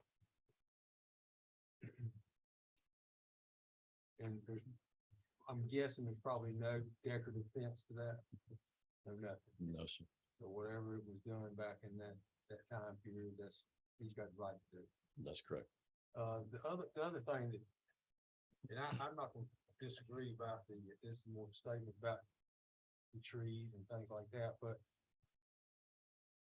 if we were to hold, and that may be a Daniel question too, and say you can't do anything on that property but leave the trees, what we gotta do? You have to give landowners a viable economic use of their property under the Constitution. So if you tell them that the only thing they can do with it is just sit there and look at it, stand a good chance of losing any lawsuit that's filed. Yes. I have that old plan right here. I can show you on phone. I'll have a way to pull it up. Or I can explain it to you if you want to do that. So the whole reason, it actually has two entrances. One is directly across from Ivywood Drive, and then the other one is further down, just to the north of where ours is. It's actually two drive with two parking lots and a building on it. Yeah, that's from the other side. Thank you. Since you got that would mean if they were doing that type of shop, that a cabinet shop or something where they manufacture stuff, there would be delivery trucks, right? More than likely. Yes, sir. On a pretty regular basis. Yeah, I mean, I would assume so. Material in. Yeah, that's what I, in taking finished products out. Right. Okay, thank you. You have access to Q Public. It's up on screen. Okay. Just the presentation aerial photography. If you pull that up, I was curious but one of my concerns is, of course, a buffer, but that doesn't cover, because directly across the street that's where the church owns that property. That's correct. That's owned by the church. Okay. Yes, sir. And then there's a residence there at the corner of Ivywood and Old Macon Highway. All right, now, what's not shown on that is the other tracks next to it on the south side. Take a little corner and point to that. So, yeah, right there. That's wooded now with pine trees, so, but what it is, you got zone OIP, I believe. It is. So that's how that would develop, going forward, is OIP, and that's the idea behind that. Somebody long before me came up with this idea to have transitional, Mhm. is that what it's considered? That's correct. When it's directly adjacent, yes. Because we don't like to see B2 right up against the residential, but if it's zone OIP, that's considered transition. That's correct. Go back to the question about signage. Let's go back to the site plan. I got a fixation on lighted signs on the side of the wall.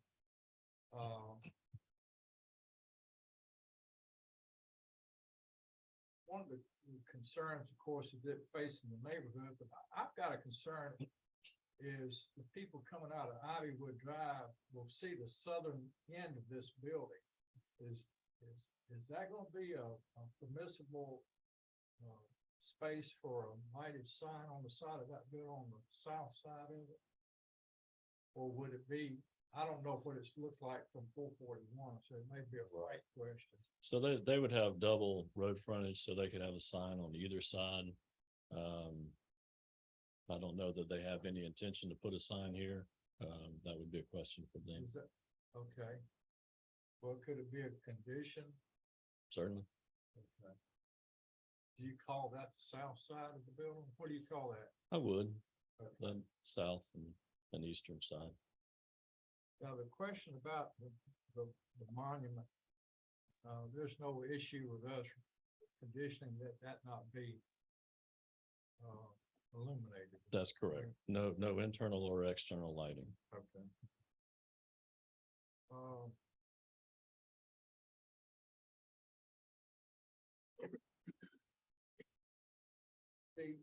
Okay, I think that answers all the questions. Thank you.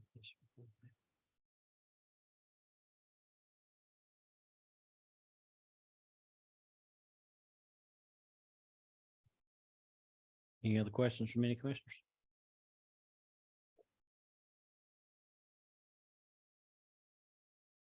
Okay, we'll entertain a motion for rezone P 22-0257. Well, Chairman, could I jump in and ask for some consideration for some additional conditions Yes, before we ask for a motion? Is that appropriate? absolutely. Okay. I think that, Mr. Harry noted there are 3 staff recommended conditions.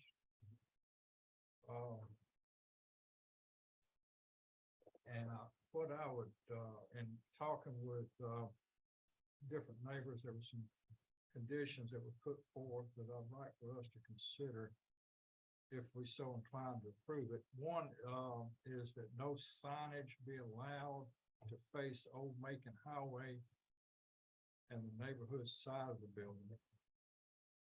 And, no lighted monument sign. And, also no signage, to face the southern end of the building. I mean, face up on the southern end of the building. So when I'm coming from Watkinsville or coming out of Ivywood or Rockinwood Drive, they won't be seeing that on that side of the building. Okay. All right. I think one of the concerns, but I don't think it's allowed anyway, billboards, they're not allowed. So nobody can force us to do that. Have we- Huh?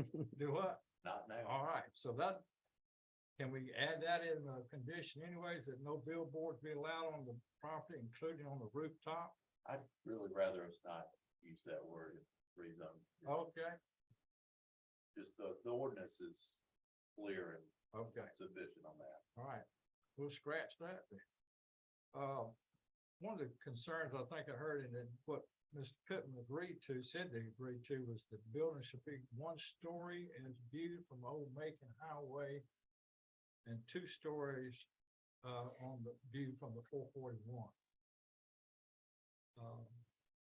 The next one was, in addition to the required landscape, that I assume it's an 8-foot tall, non-chain link decorative fence be installed, surrounding the facility. The next one, it has to do with lighting. The lighting should be directed toward the interior of the site and away from the residential areas and streets right away. And shall be 1-foot candle or less at the property line. But also, I think a good point was brought up by someone here tonight that the lighting on the back side should be facing 441 instead of back toward the building. Is that appropriate? On the lighting? I believe the applicant proffered that. The direction of the lighting should not be toward the street right away. And 1-foot candle has to be 1-foot candle or less at that property line. It may be difficult to achieve that. Certainly, I believe that the 1-foot candle is achievable. The direction of the lighting may not work if it's away from the building toward 441. So I mean, okay, so what you're saying, you're gonna face toward the building from 441? There will be lighting in the back that will need to light the back of the facility. And it's supposed to be directed toward the interior of the site, not Okay. away from the site. So, And also Frank, Facing down, I mean, they'll be directed down most of the time, they won't be shining towards. If it's properly shielded, then it might work, but that would be to be determined with the foot candle. I just don't want it, you know, shining in a bright light in somebody's That's correct, yes. bedroom or whatever. An Okay. alternative would be to restrict the height of the lights on the rear of the property along 441. Currently, the code allows for them to be up to 30 feet high. You could restrict those to 20 feet. That'd be fine, and keep in mind, we're floor down the back anyway. Anyway, Okay. All right. And the last one has to do with the entrance. I know that, preferably it would be a internal street to the joining, driveway, but, if we could, make a condition, the proposed entrance be as far as away from Ivywood Drive as possible. practically. So those are the conditions I'd like to put forth if, to be considered. Does the fence have to be addressed in the conditions if it's already addressed on the plan? So it's already on the plan. So the fence itself is. So you can see the requirement. Yeah, so it's a part of the plan. Okay. So as long as, So is the lighting on the monument. okay. Mr. Pittman, didn't you already talk about the driveway? Yeah, the driveway is shown as 250 feet from Ivywood. I mean, if we can slide it more, we'll slide as far as we can. We have to put it in a decel lane, so that kind of limits how far we can go, because the decel lane's got to be, we can start the decel lane on 8 at the property line. We'll push as far as we can. Okay.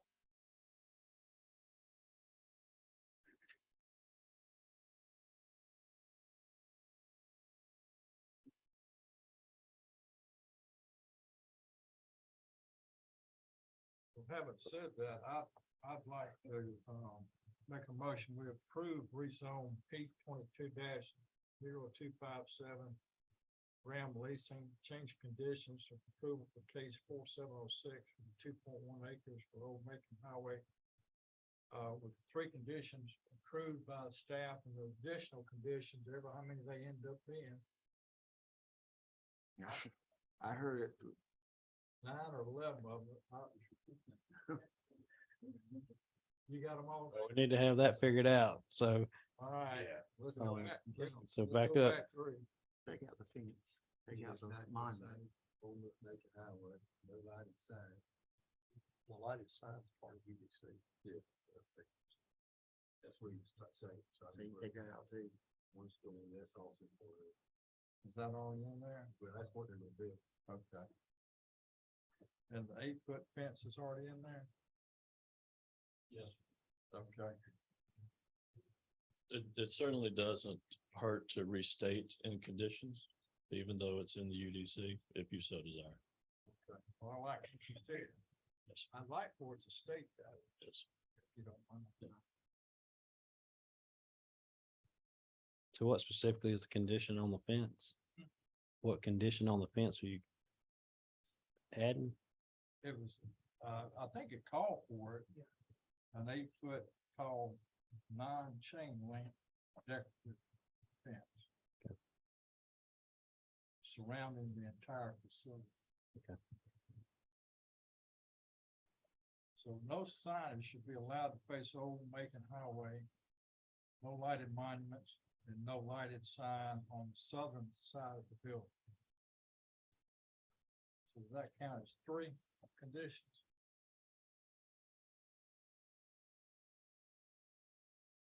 If I understand you correctly, we're gonna have 3 recommended by staff. We're gonna have an additional one that says no signage on the building on facing Macon Highway. No signage on the building on the south side of the building. And then the non-chain link fence around the entire property Okay. as per the concept plan. And then the driveway, as far as He can go. it can go. You're all right with that one, Daniel?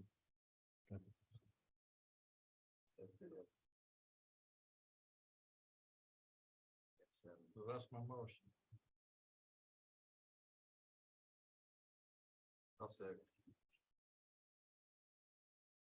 Very good. We have a motion and a second for rezone P 22-0257 to be approved. 3 staff conditions plus an additional 4 conditions discussed in the meeting. Any discussion? All in favor? Thank you. Motion carries. The next item is special use P 22-0256. We'll entertain a motion on that. I'll make a motion to approve P 22-0256, Graham Leasing LLC, special use approval for storage in a B2 zoning plus or minus 2.1 acres. Old Macon Highway with 7 conditions. Second. We have a motion second for approval of special use P 22-0256 with 7 conditions. Any discussion? All in favor? Thank you. Motion carries. Next case is special use P 22-0260. Athens College of Ministry LLC, change in conditions of approval for case number 7034. It's 114 acres located at 4080 Barnett Shoals Road. Thank you, Mr. Chairman, Commissioners. Again, this is special use P 22-0260. Athens Christian Ministry LLC, owner and applicant. This is located on parcel D02012D. It's currently zoned AG in the Country Estates Character Area. And the request is a special use approval to revise one of the 16 conditions in the 2019 special use approval number 7034, which was granted for private college use on the property. This application seeks a revision to condition number 15 to allow for no more than 6 sites for the temporary parking and use of recreational vehicles. Such sites shall be constructed according to the specifications attached here to as Exhibit A, and the recreational vehicle sites shall be used to 1, house volunteer professional workers, e.g. carpenters, electricians, plumbers, who are assisting in the construction of improvements to the site. Number 2. Hold on just a second. Ladies and gentlemen, if you can step away from the door, please. We still have additional business. Number 2, housing for visitors participating in college-sponsored activities. And number 3, persons attending retreats on the college campus.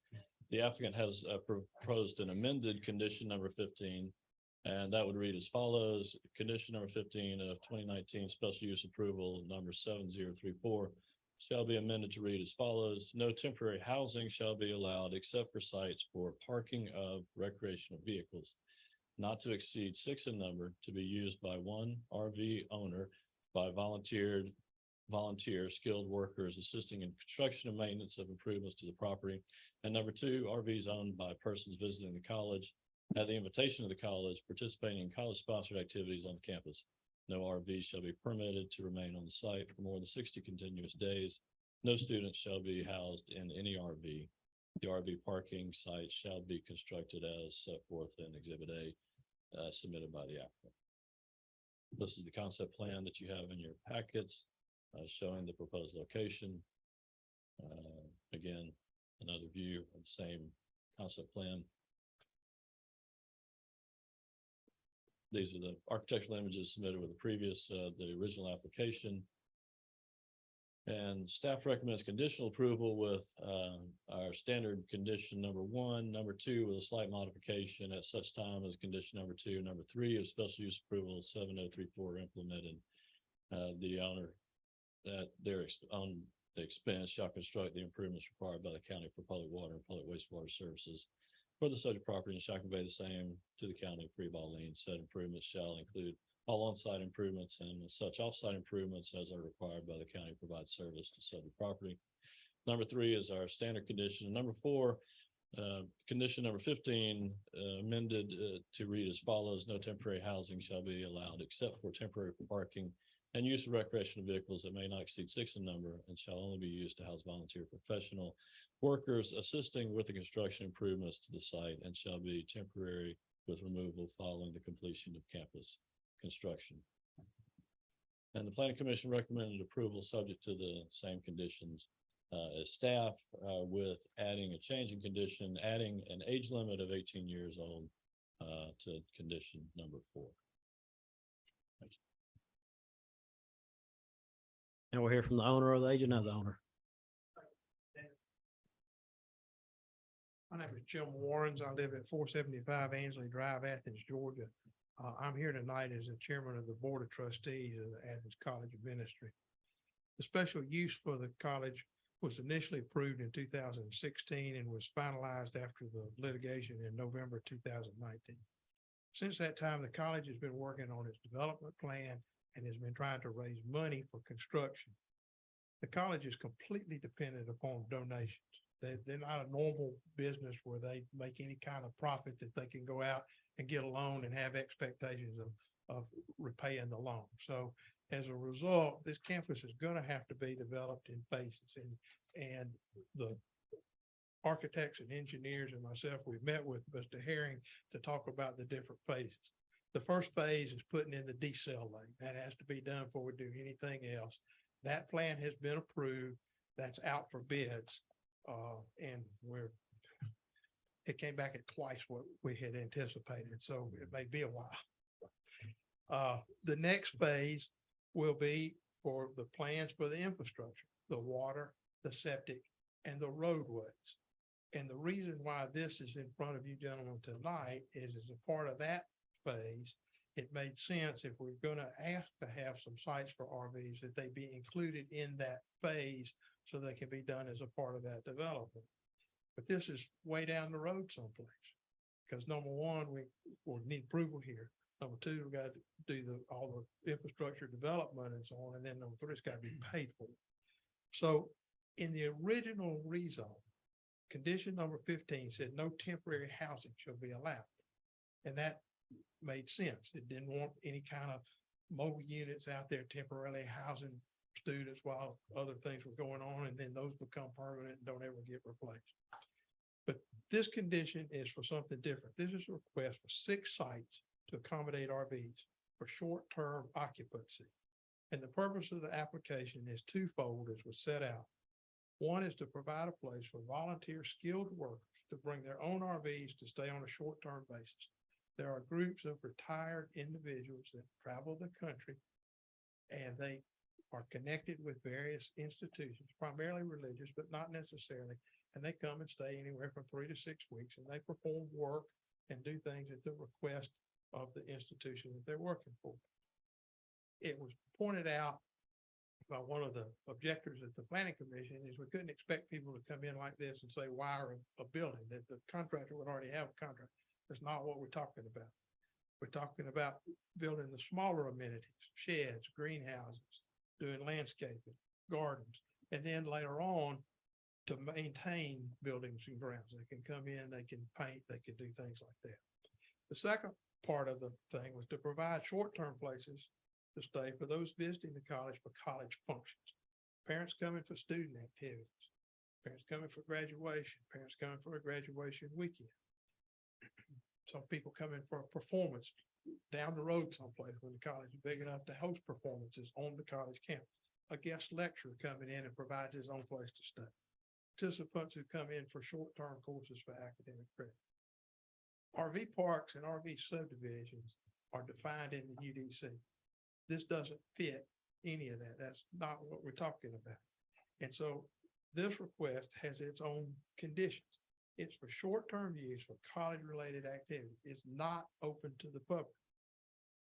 Oconee County Standard 329.10 limits continuous occupancy to 3 months. We narrowed that down. We shrunk it to 60 days in the request. These RVs cannot be student occupied. Number one, accreditation won't allow it. And number two is we put it as a condition in what we're asking for. Can you put up that back slide for me, please? Please keep in mind that this is a 114-acre site. It will have 50-foot planted buffers when development begins all the way around to meet the UDC. But all of the development is in the interior of the property. It's not close to we're not going to be close to any of these buffer zones.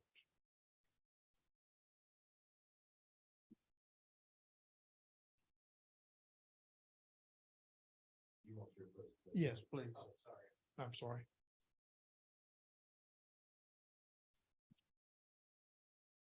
We met with the neighbors out on site and we walked to the site. We walked down in here where is being proposed. We also walked out here with some of the folks that live in these houses and walked down this cart path that's there. They were concerned about two things, noise and visibility, and I certainly understand that. But in addition to the 50-foot buffer that again is required by zoning, part of the site plan that forms this rezone, is there's an undisturbed area in here that's to be left natural and undisturbed. But the key provision is that the height of the ridge that runs down this undisturbed area is 685 feet. The elevation on the first house here, 1130 Golf Court Lane, is 638 feet. That's a 47-foot drop from the top of the hill down to where these houses are located. On the other side of the ridge, going back toward where the RV sites are proposed, it's a 27-foot drop. So in addition to the 50-foot buffer, is you're going to have this natural area that's out there in place. And again, I'm just talking about the ground elevations here. This is heavily planted in trees. So they will not be visible from any of these lots. And they will not be open to the public. One of the neighbors while we were out there asked us, he said, can you put in specific language that would prevent the college from leasing out these sites to UGA football fans that want to come in on football weekends and park down here and party after the game and so on.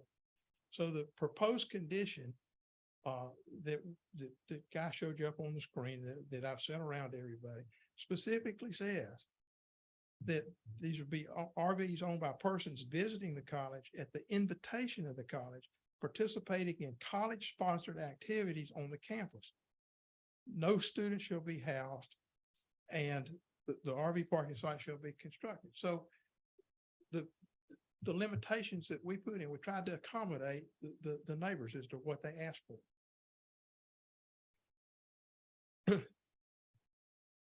This is a change in condition toward the future, so that again, it can be shown on the development plans. Dr. Wilbur's sitting back here and she's gonna talk in just a minute, but she's gonna shrink when I say this. Is it's likely to be at least 3 years, if not longer, before any of this is developed, simply because of having to raise the money. We've paid off about half of the land. And we have to continue to pay the rest of the half of the land off and then accumulating money to start putting in roads, water, electrical, underground, septic tank, and so on. After a development plan, after we get the soil analysis out there to where show us where we can put septic tanks and so on. So there's a lot of work to be done. And as I said, this is on this end of it, so that if it is approved, it can be in the original infrastructure plans that get submitted for approval by the county. Once all of this is accomplished, once it's done, the sites will only be occupied on a spasmodic basis. When you have these groups come in to help out, and then eventually, once we get buildings built out there and we start having actual classes and activities on campus, having the college that everybody has the dream of, then there'll be times when there may be parents or other guests that are able to be there.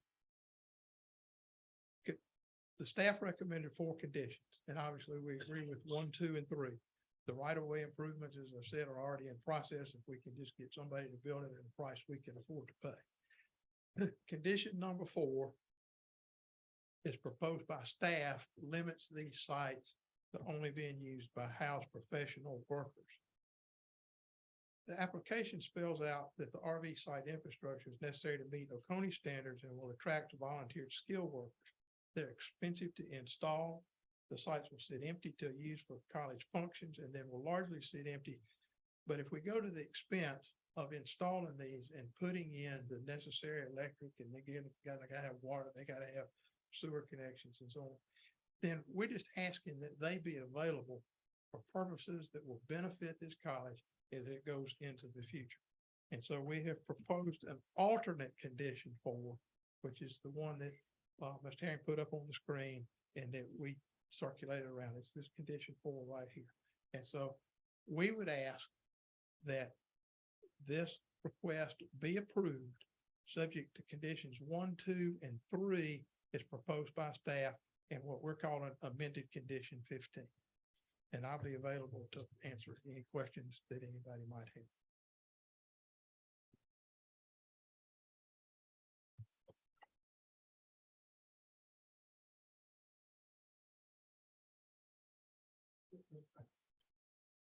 Good evening.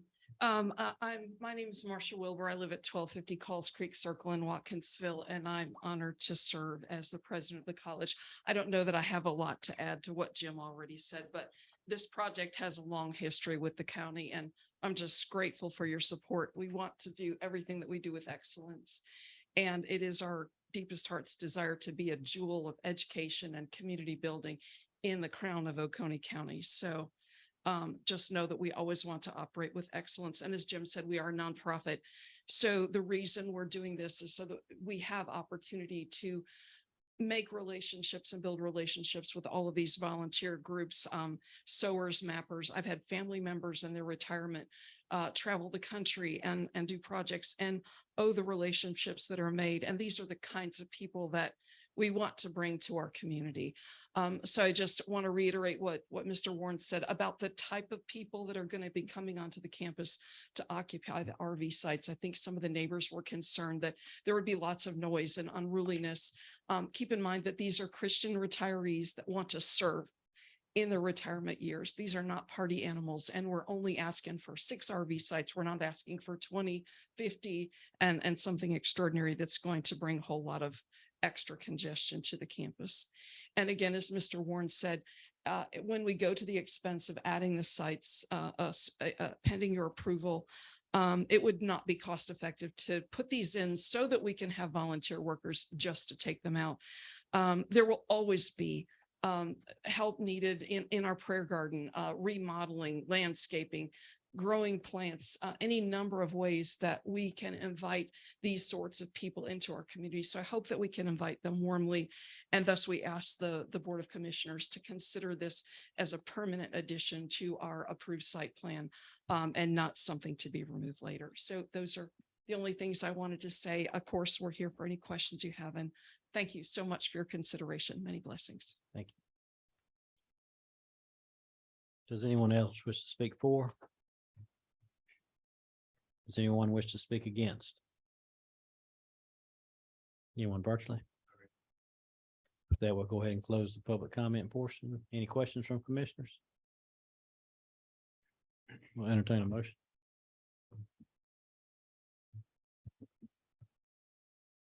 I'll make a motion to approve special use P 220260 LSE Ackman LLC change condition approval case number 7034 plus or minus 114 acres, 4080 Martin Shores Road with the 4 conditions. So the alternate condition? Yeah. So it's with the 3 conditions plus the alternate condition. Okay. Second. We have a motion and a second to approve special use P 22-0060 or excuse me, there we go. 0260. With 4 conditions, and the 4th condition being the one proffered by the applicant. Any discussion? All in favor? Aye. Thank you. Motion carries.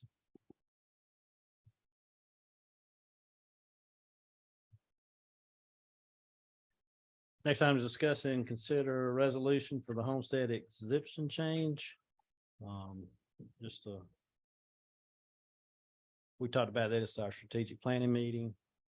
Basically, our income-based exemptions will sunset. We'll go to a 65 automatic freeze of assessment. We're asking for a general homestead increase from 2,000 to 5,000. And then at 10 years from that date, which will be 2035, the basic will go to 10,000. And then at age 75, you'll get an additional 10,000 homestead exemption.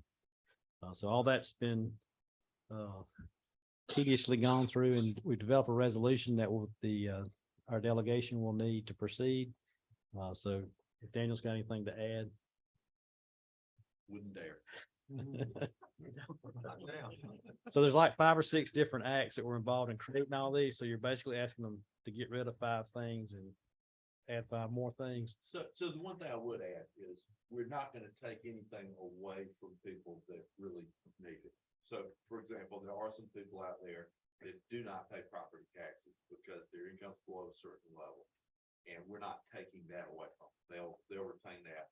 It's just new people won't get that exemption. They'll get the new scheme. So, yeah. Yes. Any questions on it? Yeah, just to cover, I mean, I'm all for this. I appreciate all the effort that's been put into it. I know we've had some conversations with the school board. 2 questions as it applies to the school board. Is this our deal or do they have to sign off on this? This is ours, you know, that you were in the meeting there. There were no objections raised from that standpoint, but this does apply to county and Board of Education property taxes. Does this apply to the cities as well? No. So this is it's only in the unincorporated areas for education and M&O for the county. So it does not affect the city tax at all. Well, to clarify, it does include the incorporated areas, but only to the Right. extent they pay county Right. taxes. Too. All right, the other thing, is there, if the school board so chooses, could they do more? Absolutely. So is this not a good time if, have they been asked or have they volunteered if they want to do more? I've not heard anybody volunteer. I mean, if we're gonna go to all this trouble, they were a courtesy call, y'all wanna do more before we do all this? I'm not trying to, slow anything down. There's a time limit. We're trying to get this in this session, right? Yes, we're a little bit ahead of the curve here coming in with this. As you know, we've met with the delegation, talked to everybody, they're on board with it. I believe have already talked to legislative council, let them know it was coming. So we're well ahead of the game. You have so many days once the session starts so there's plenty of time if they wanted to act. Could the legislators ask that question or is that, Yeah, anybody can ask. well, anybody can? Yeah. Why would you think? Just because they didn't drop military? No, the people I talk to is that I haven't had kids in school in 20 years, why am I still paying? I'm 80 years old, why am I still paying school tax? So if the school board wanted to do that, they could. Yes, They could do that anytime. right. Okay. Yep.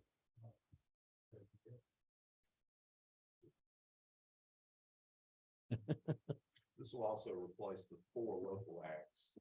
Very good. I don't know how the legislative council will want to do it, but this should make it a little bit easier for the tax.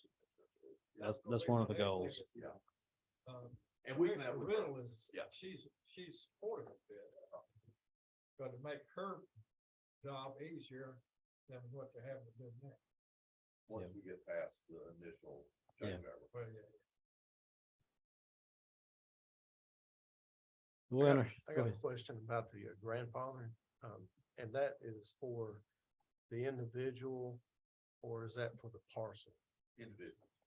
Okay, Yeah, you gotta qualify as a person before your property to do that. okay.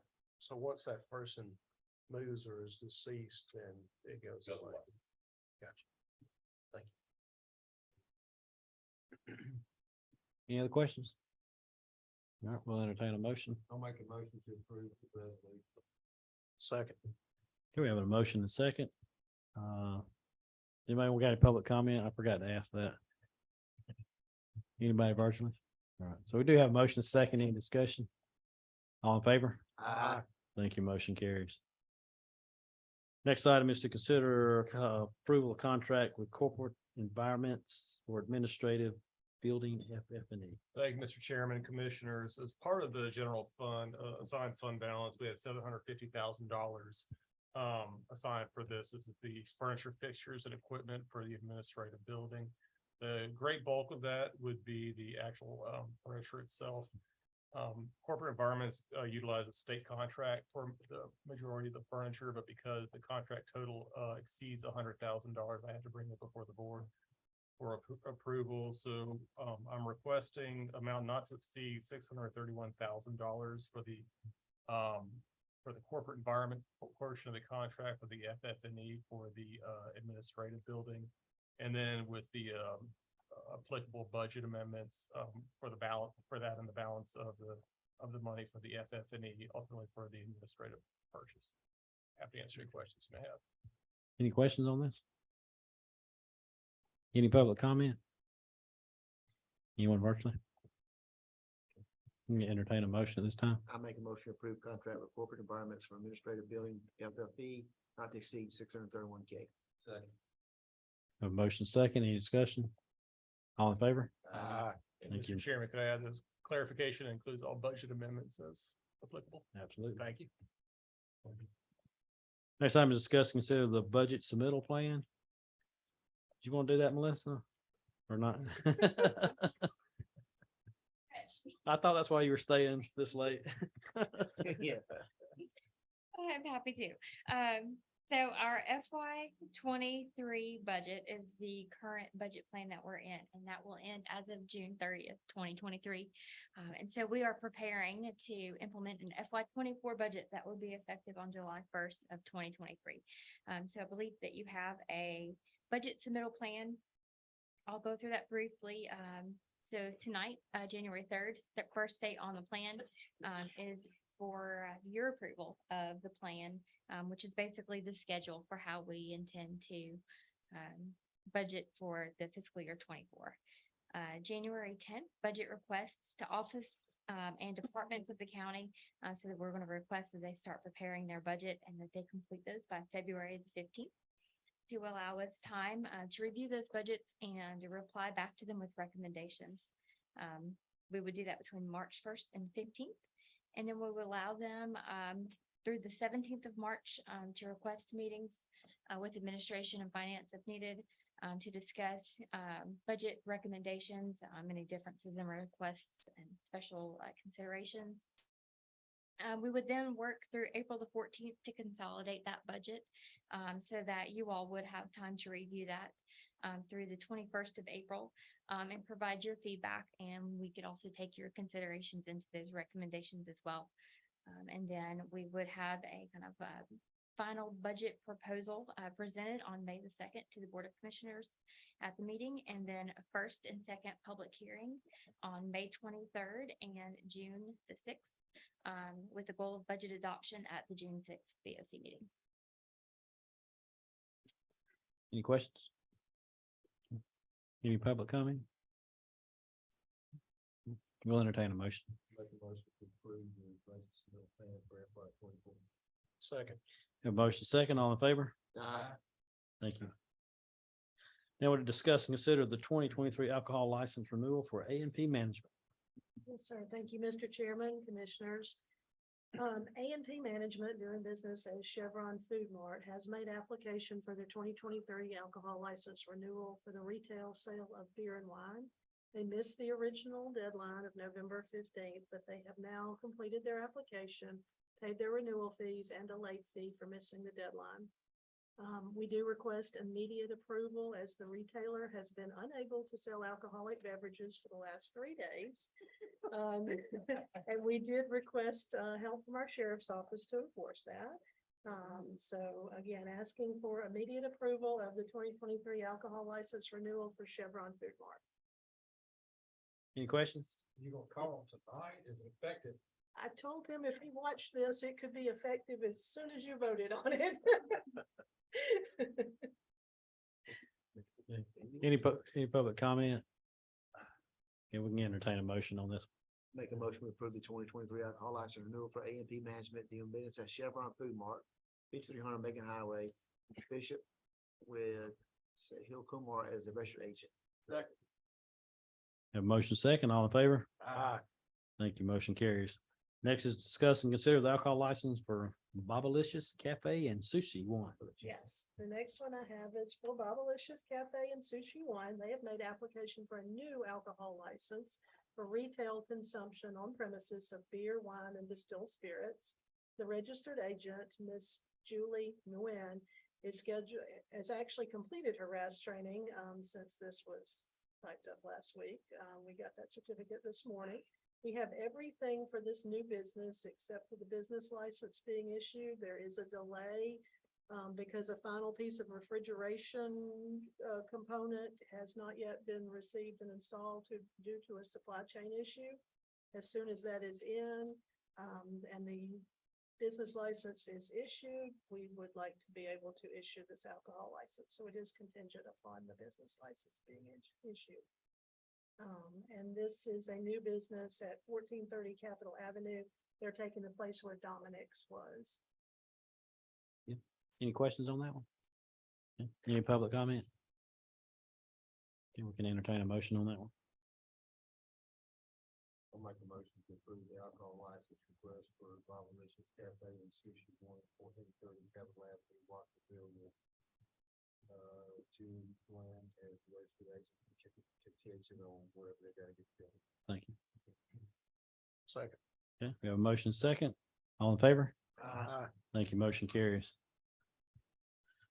Another item we discussed at the strategic planning meeting was disposal of the annex and the library. We went through this for the two buildings beside us, and it took several months to get everything together and get the process started. So what we're asking for tonight is approval to take those out to seal bid, those two buildings, get that process started, and then those come back, we'll review the bids, and then the board can make a decision at that time whether or not to accept those bids. Did I say that right? Okay. There's all time to advertise, and gotta get some up-to-date surveys and that kind of stuff. So that's the request tonight, is for approval to move forward with seeking sealed bids for those two buildings. Any motion? Second. Okay, got a motion and a second. Any discussion? All in favor? Aye. Thank you. Motion carries.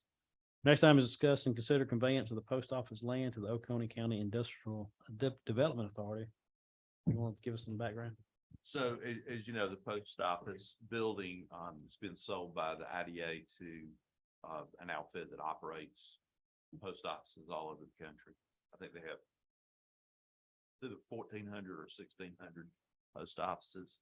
It's kind of encouraging that they're interested in our post office, because it means there's a pretty good chance the post office stays here. So that's good. But what I'd like to ask the board to do, since we own the ground underneath the post office building, is to authorize the chairman to sign a deed to the Industrial Development Authority for that real estate, reserving appropriate easements for drainage, stormwater, sewer, and cross access. Any questions on that one? Any public comment? Anyone virtually? We're entertaining a motion at this time. Yeah.